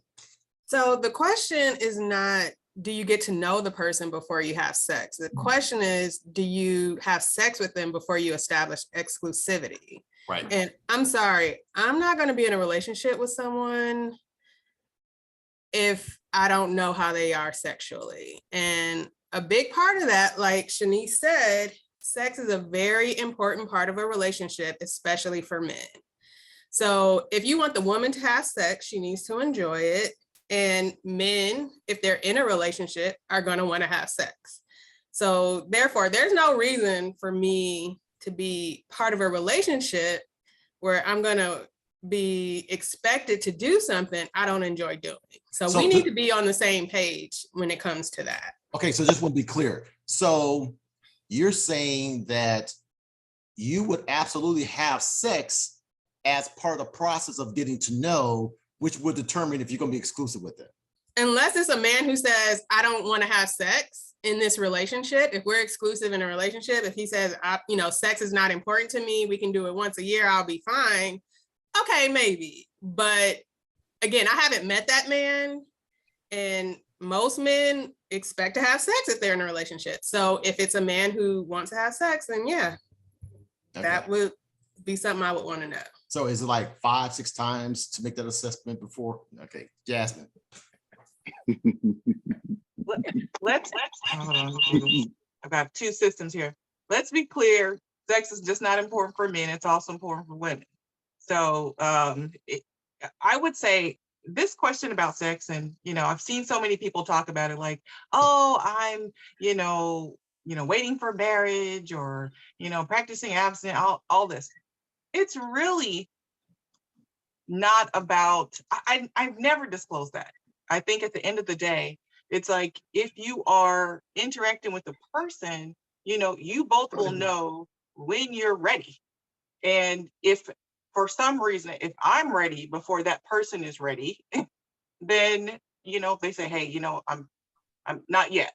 Okay. Or vice versa. So I just think, just to add, another layer to the conversation, is that, I think this conversation about, oh, I'm going to wait, or I'm going to do this during this time frame, or these different, boundaries, or these different rules, it's just real, we're grown. So at the end of the day, I think, again, if you're sitting on the couch and saying, hey, you start kissing and you're enjoying having a good time, and one person is not ready, then you say, okay, and you can continue without people's feelings being hurt. And, when you're ready, you both will know. Yeah. And then too, you could always just say, oh, I'd never do this. Wow, you're the first one ever I've had sex with without sex. So Clint, what about you, bro? Clint. Clint, what about you? No, good. Hey, professional, keep it. Hey. Okay, Clint. About having sex? Right. Oh, I'm cool with it. Okay, well, yeah, I know you're cool having sex, but the question is, I think we're all cool having sex. But the question is, would you have sex prior to establishing exclusivity? And would that be something that you would use as information to determine if that's a person that you're going to use as partner suitability? Yes. You would. Okay, gotcha. Carissa, what about you? No, I'm not into casual sex before. I'm not. Okay, so, all right, so, okay, you're not into casual sex, got it. So, but you're saying though, that you would do it after you establish exclusivity, and would that be something that you would use to determine partner suitability? Well, they would know up front because I've had this conversation. Because you got that sexual energy, they would know. They would just know, right? Well, they know that I'm celibate. Okay, gotcha. Okay. And then after, if we do go further, then that's a possibility. But they already know from day one. So, and that's great. So are you saying that you're celibate to marriage, or you celibate till you feel as though that you know that he's the one? Until I feel like he's the one. Gotcha. Nichelle, Inland Empire, talk to us.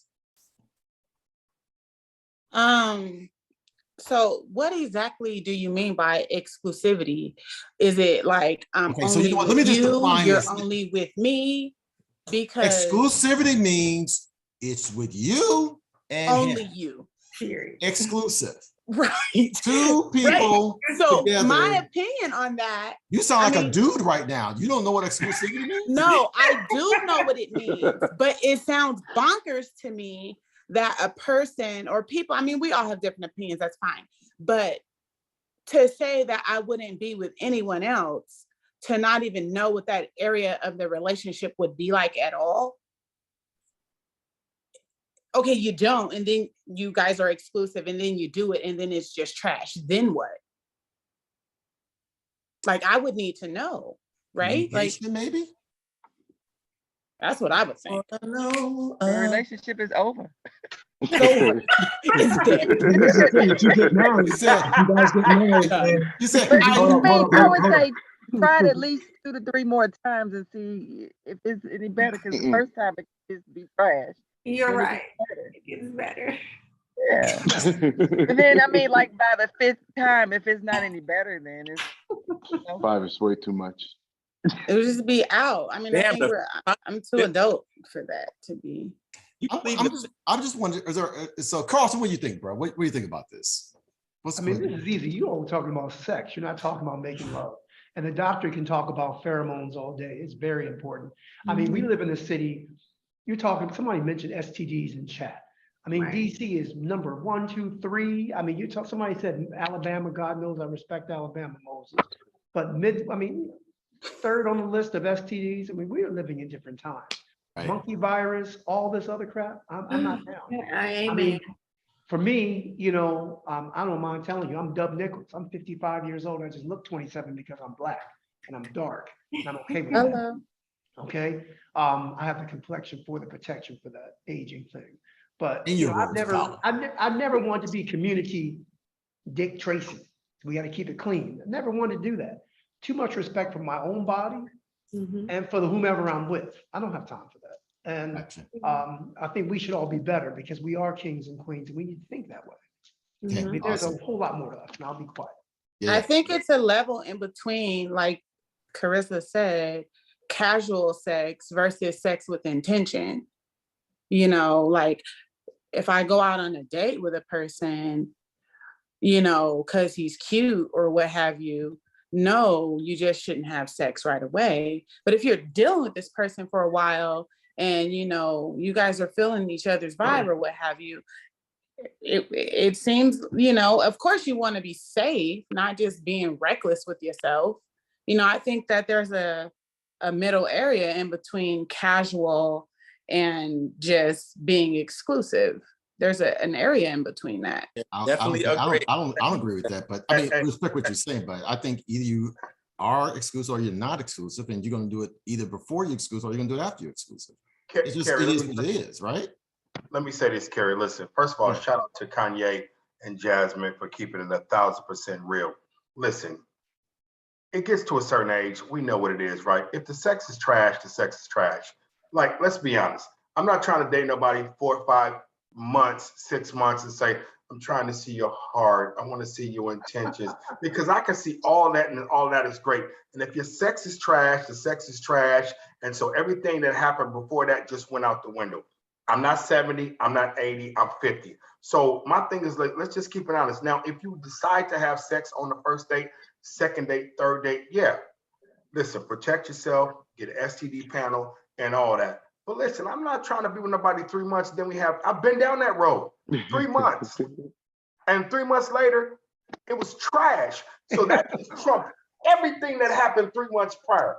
Not trying to do that. You couldn't coach her. So Carrie, let me ask you this. I'm at 50, I'm not trying to get a Build-A-Bear. I'm not trying to coach nobody. Ain't nobody trying to coach nobody. You need to come to the game ready to be a star player, coach. Okay, so we're gonna go to Raz and then we're gonna go to Ready to Taj. take the ball and run. Okay, we're gonna go to Raz and then we're going to Taj because Taj's hand was up. Taj, you still want to ask a question? I saw your hand was up. So, but anyway, Raz, go ahead, bro. I mean, I understand that people don't want to have trash sex. I get that, but I mean, let's say you guys get married and your wife can't have sex or the husband can't have sex because of illness or because of whatever.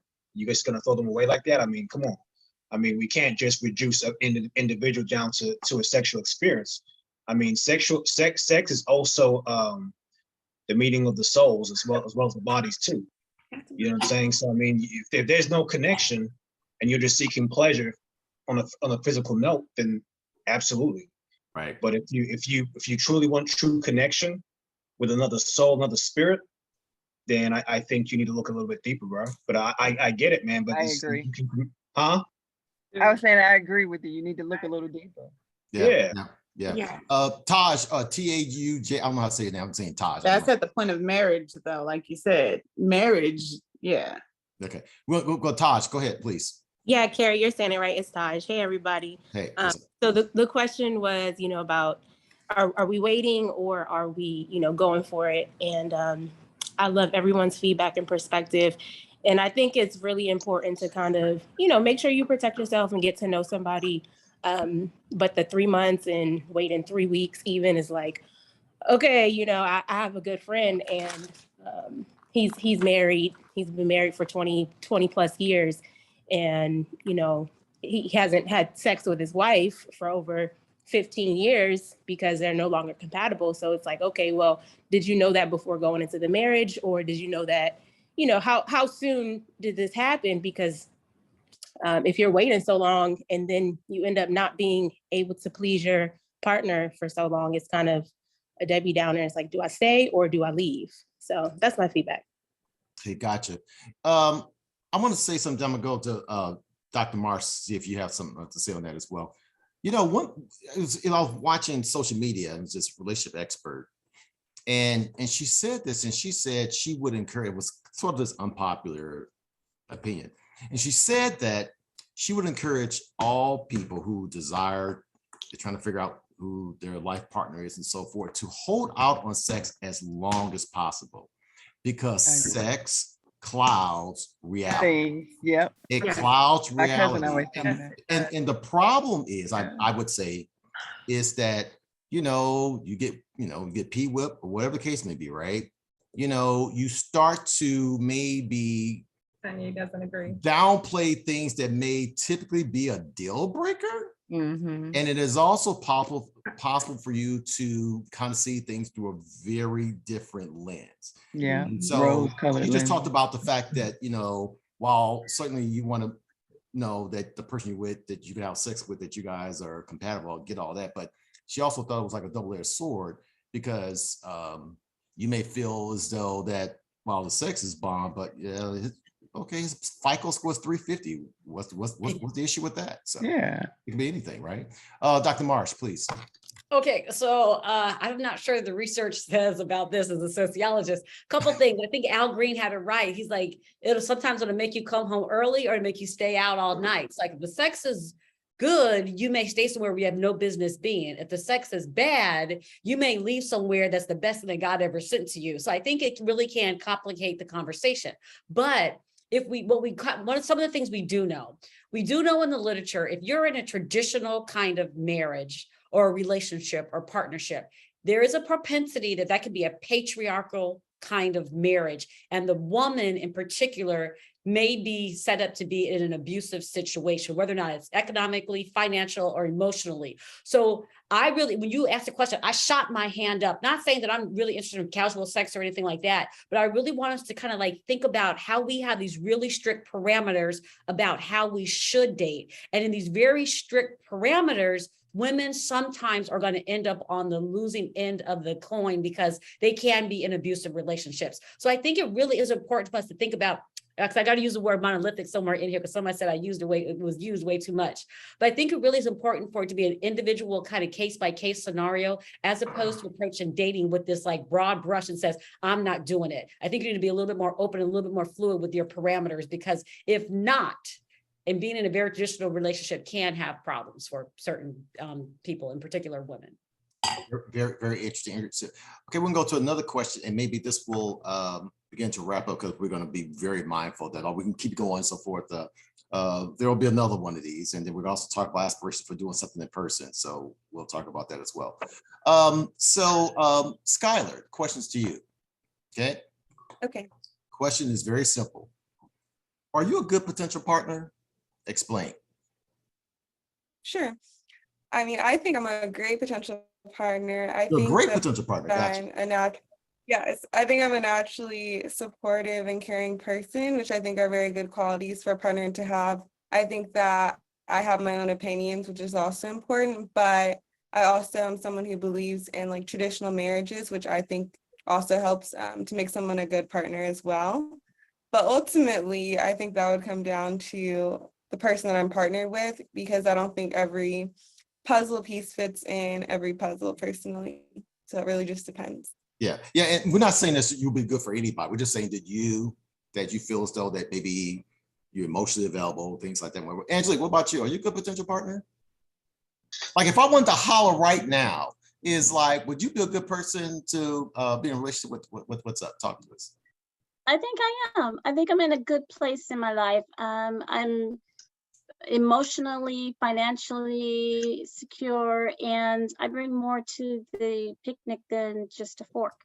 and I'm supportive. And so I feel like in the right situation that I would be that individual that would elevate my man. Interesting. Good to know. Nicole, what about you? Are you a good potential partner? Or it's just all hype? I am. I heard good stuff about you, but I don't know if that's all hype. What you say? No hype there. I am. I'm a nurturer by nature. Very supportive person. I want to build with whoever I come across, and just I'm that natural encourager. Yeah. So my thing is just I want people, or I'm sorry, not people. I want the man that I end up being with to feel like he's safe with me and he has peace with me, and I want to feel the same way with him. So I just feel like those things that I put out, I can bring in and accept as well. So yes, nice. I do believe I am. Nice. Raz, what about you, bro? I think I would make a great, excellent partner to the right woman, of course. Why? Because I've done a lot of work on myself as far as like doing the work as far as getting rid of my past trauma, recognizing those triggers, breaking generational curses, and knowing what it means to be a masculine, to embody biblical masculinity, and how to be a covering to a woman. And with that said, also that talks about the spiritual part of it as well, covering her spiritually, emotionally, and everything that encompasses with that. So, and and I believe my sex is great. So yeah. Okay, cool deal. You said that you've done the work. I know you talking about that you reach your bench press mask. So I wasn't sure what you're talking about. Moses, what about you, bro? Yeah, I believe I'd be a great partner because, well, like he just said, I also did the work. I mean, I did read books by Jay Barrett called Just Heal Bro, gone through past traumas and heal from that. I don't have that traditional macho masculinity side of, no, I'm the man, you have to do what I say. I'm more of a like, yeah, let's work together. We're a team. This is what it is. It's us against everybody else, even the kids. You know what I'm saying? My wife, I'll be your biggest cheerleader. I help support your dreams and respect that in return. I want the reciprocity. So yeah, that's what I'm about. Would you marry a woman with kids? I've actually dated somebody with kids. The problem is her kid was like 18, so he wasn't around. But maybe, I don't know. Okay. It all depends on the kids and how she raised them. Gotcha. So that's a touchy area. Yeah. What about you, Stephanie? I'd say yes. I would say yeah. I would be a great partner, ready to be a partner. I have been, considered to be the ideal partner for a lot of men who always would say to me, if I were ready to get married, you'd be the person I'd marry. That's awesome. That's good to know. Shanice, what about you? Are you a good potential partner? Or are you trifling? Which is it? Oh, I don't think I've ever been trifling. I think I was at a point where I wasn't ready. Piggybacking off of like a lot of people, I did the work. I feel like I allowed myself to be single long enough to figure out myself and what I need to work on. And I feel like I'm a good nurturer. I'm a good communicator, and I'm good with conflict and problem solving. And I think, I'm more so of an asset than a liability. So I think that I would be a perfect partner for my partner. Okay, cool. Karen, what about you? Can you hear me? Yeah, you're great. I feel like I would be a great partner as well, although I'm not perfect and I'm striving towards it, but I believe in what the scripture says about the Proverbs 31 woman. So that is my goal, my standard for myself. But after I've just recently divorced and I was in a marriage for over 20 years. Right now, I wouldn't be a good partner to anyone. I'm really loving my singleness. And in the future, maybe, but not right now. Not right now. Awesome. Dr. Kanye Willis, what about you? Are you a good potential partner? What's up? Talk to us. I think I would be a good partner for the right person. I'm a very pragmatic person. So I'm a happy person. If you're a happy person and us being together will enhance our happiness, then, you know, that'll work out totally fine. But, you know, I need to be with someone who's who accepts me for being a realist. And if they can deal with that, then I'd be a good partner for them. Okay, what do you mean by realist? What do you mean by realist? Like what? I like to look at things the way they are. Like I try not to romanticize and fantasize things because sometimes we have these ideals and it can be very difficult for people to live up to, you know, these ideas and ideals that we have in our head. So if you look at someone for what they truly and really are and say, yeah, I would like to be with this person, you know, flaws as well as the things they do well, then sure, that's great. But I don't want to like overlook those, you know, things that are not perfect. Gotcha. Clint, what about you, bro? Yes. You know, I love God. I love myself. And I'm open. I mean, I'm giving, caring. Woman's joy will be my happiness. So easygoing, like to have fun. And yeah, I'm a good partner. Yeah. What about you, Jennifer? Are you a good catch? What's up? You know, we all talk about a good work-life balance and doing the work. I think that I am still doing the work. I've been divorced now for 10 years. I don't think that I've reached the place where I know it all, but I definitely think I'd be a good, I'm in a good place for a partner right now. Yeah, I'm much more aware of my triggers and like how to check in with myself and just being able to build better with somebody else. Yeah, definitely. Okay, gotcha. So you're not busting out car windows no more. That's a beautiful thing. God is good. Carissa, what about you? Are you a good potential partner? Absolutely. Yeah. Houston need to wake up. They just don't know, right? They just don't know. They don't be knowing. I am the full package. I'm a visionary and I pour into the person I'm with. I'm very family oriented and I just love life. Bored it doesn't exist in my life. What doesn't exist? Boredom doesn't exist in my life. Gotcha. So yeah, I'm not 20-year-old Carissa, I'm 40-year-old Carissa. So I've learned a lot and I have a lot to pour into someone experience-wise. Gotcha. Rain, what about you, bro? One of these wonderful ladies, will they be lucky to be with you? What's up? Talk to them. Let me tell you something, Carrie. Let me tell you something. Like, I don't know about being the great potential partner, but I tend to leave situations better than when I found them. You know, your edges start growing back, your credit score go up. You know, start believing in yourself.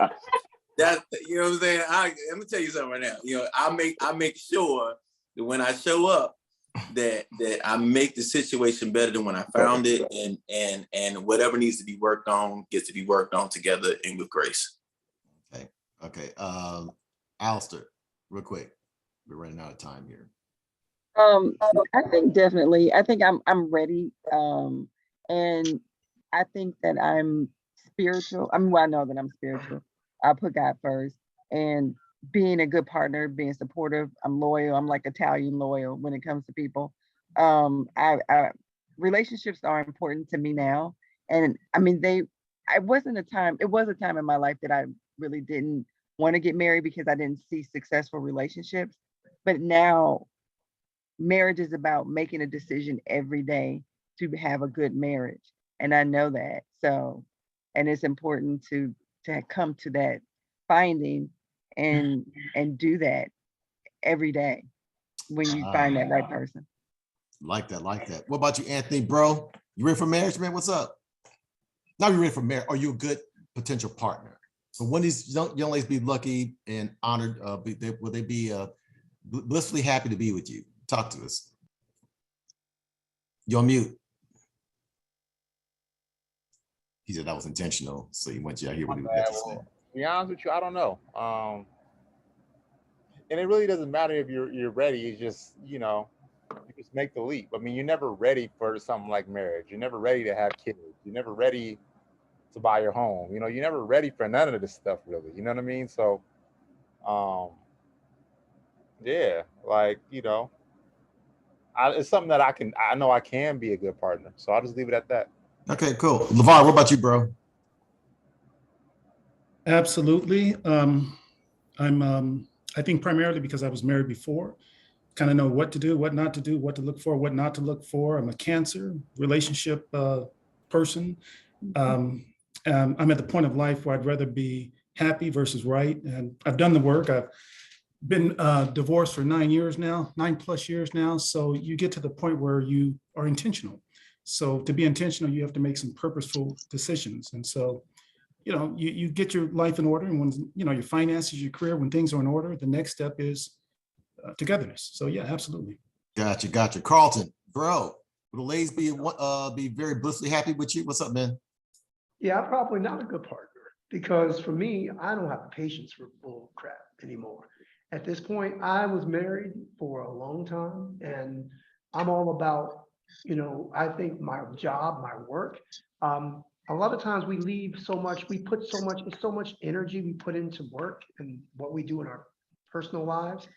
From that standpoint that we give the work the best of us, and we don't always give the mate the rest. They just get what's rest. They get what's left. They get the rest of us. And for me, you know, I don't have the patience for a whole bunch of crap. I just don't. You know, for me, I love people. I'm a loving man. I'm a Swiss Army knife, can do a lot of different things, but I don't have patience for a lot of the crap that's out there anymore. So from that standpoint, that laser focuses me to a certain individual. You have to be conscious. I'm about a team. I was an athlete. Team together, each achieve more. That's what team means to me. So if someone's not about that, I'm not about really dealing with it. Gotcha. Eric, what's up, man? Would you be would you be a great potential partner? Yeah, I think I'm a great partner because I've done the work, meaning I sought God and my therapist. So I did the work on myself to check all past traumas, issues, and everything of the sort. And then I sought God for spiritual guidance. So I think you got to do both of those things. I've done that. So now I'm looking for a wife in the daylight with a flashlight. Gotcha. Like that. And we're going to wrap it up with Jasmine. I think we got everybody on the panel, right? So Jasmine, would you be a great potential partner? Yeah, I would say I am ready for, I would make a good mate. I am in a very healthy, happy relationship now. I would like to say that he would probably say that what makes me a good mate is that I'm very thoughtful. I allow him room to grow or to grow in his spiritual journey. We are good friends. So we are friends first, you know, and we just have a lot of fun. Of course, all those other things are there, but I think to me, your relationship, you should have fun and have a lot of laughter. And, you know, that to me makes me a good man. Okay, awesome stuff. Okay, so we're getting ready to wrap up here, but Dr. Chris Marsh, you want to give us any final thoughts, any final words before we get out of here? And you can ask the question too, or do you think you're a good potential partner as well? No, I don't think that I'm a good potential partner. And that's just being completely and totally honest. One, I'm not really into dating. Again, I research it, so it's hard for me to actually do it. But I also am a deep woman of faith. And I would like to marry someone who has another deep sense of faith. But the problem is I have some problems with the way in which the church teaches us about marriage and teaches us about relationships. So I would like a spiritual man and a faith man, but I also want him to be able to be critical of the way in which the church talks about relationships. So no, I probably wouldn't be a good mate. Okay. So can I ask you a quick question though? If you say that you're a woman of faith, but I mean, if you're a woman of faith, you should be looking for a partner, right? Or expecting God to bless you with a husband? Not necessarily. Explain.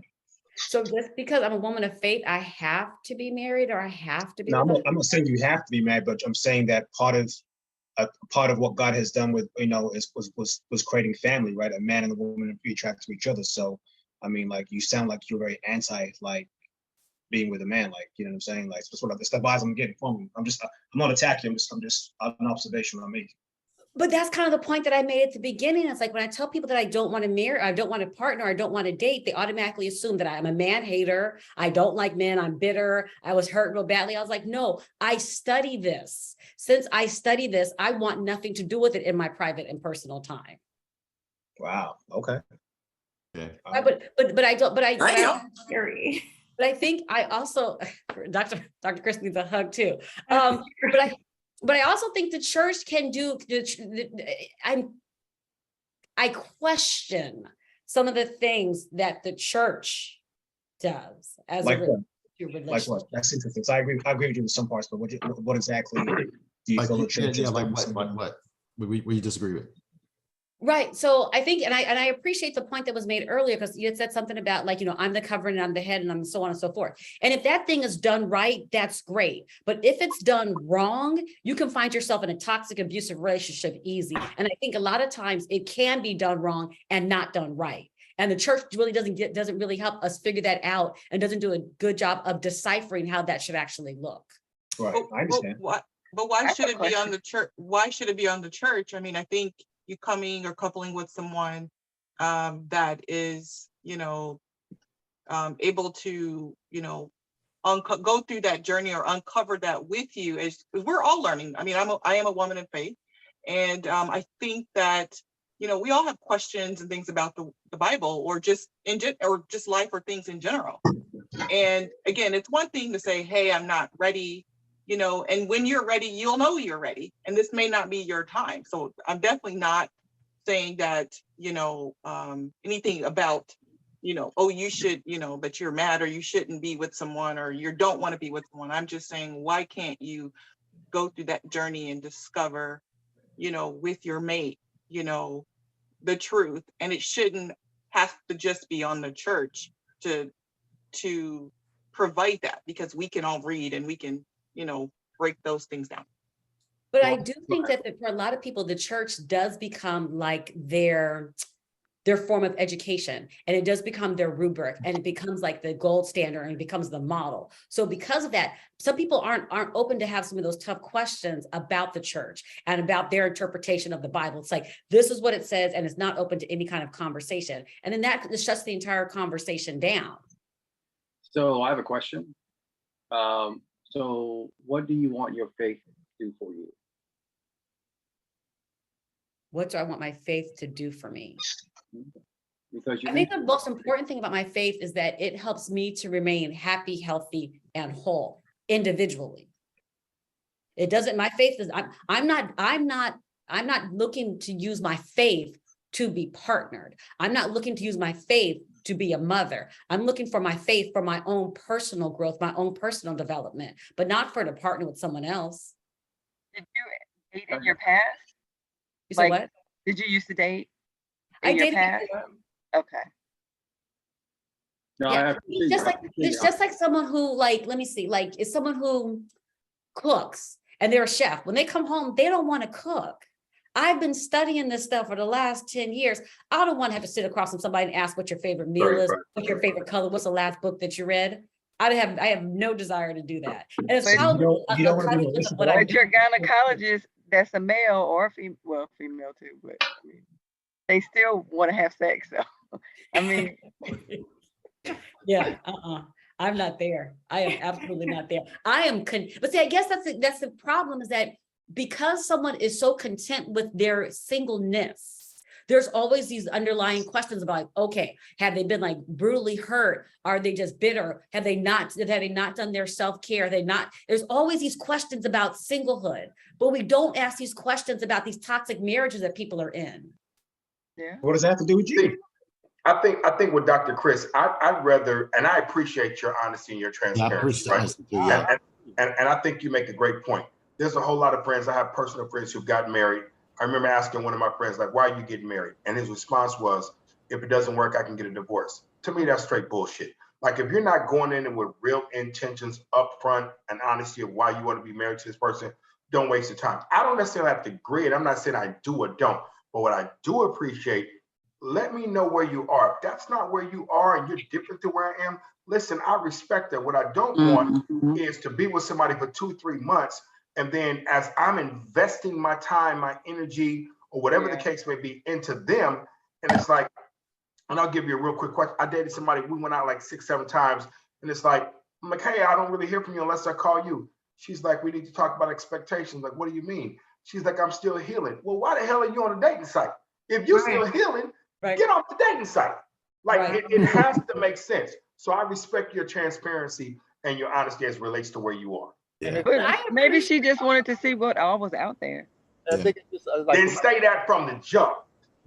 We don't need 7 days to try to figure out where we are. Like, you know what it is, I know what it is. Don't waste my time because I'm not here to waste yours. So you knew in 7 dates that you wanted to be with her?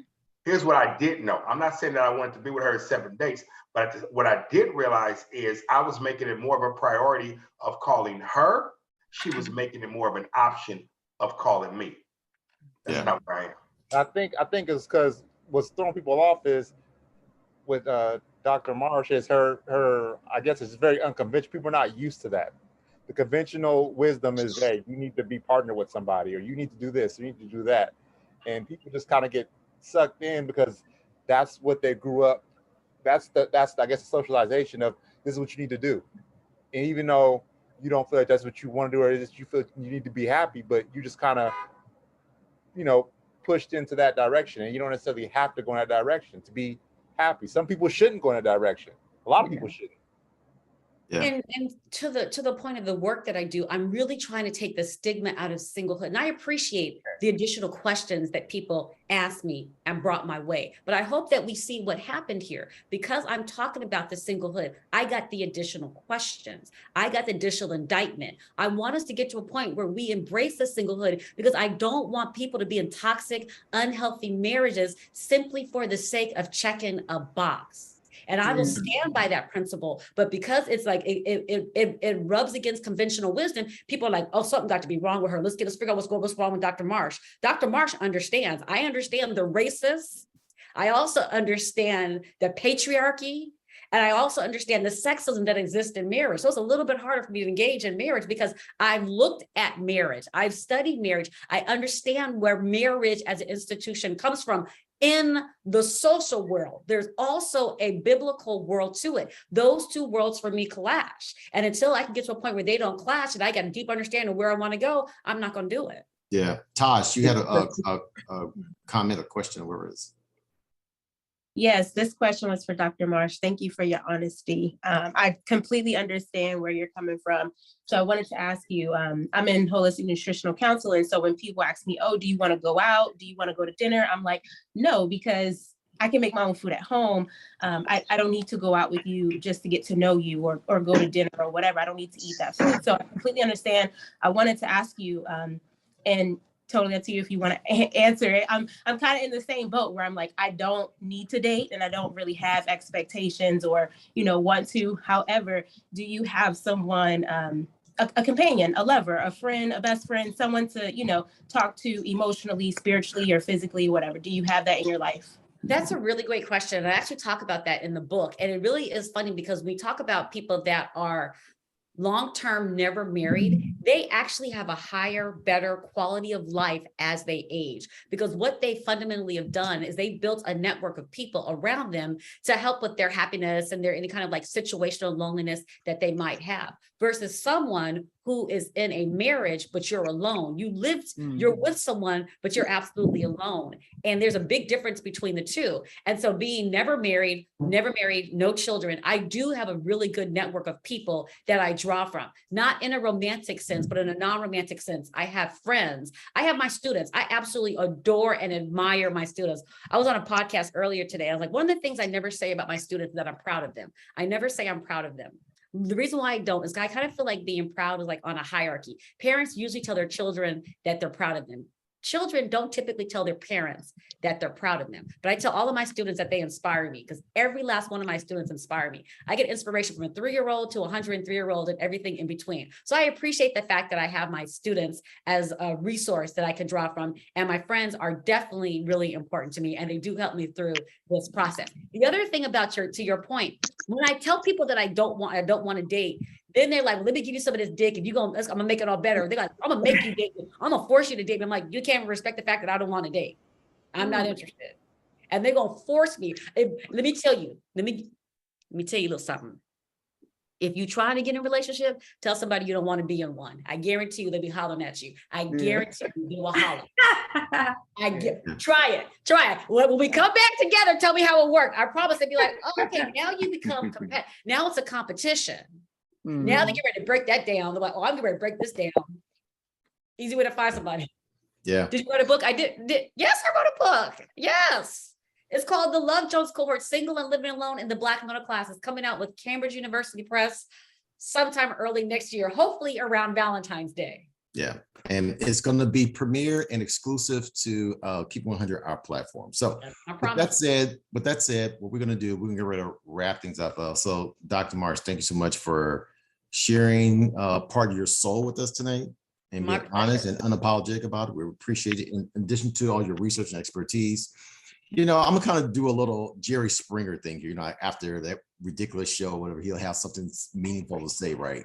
And I'll just say this as being your host and moderator, which I am in awe and honored that all you guys took time out of your busy days, particularly those who are on the East Coast where it's going on 2 o'clock in the morning and so forth. And just even those who are here on the West Coast where it may not be as late, but nonetheless, you made provisions and things like that to be a part of this. I'm really honored by that. And Karen, thank you so much because Karen initially didn't want to do it, then she agreed to do it. And I've known her for a long time. So thank you, Karen, for it. It's been great.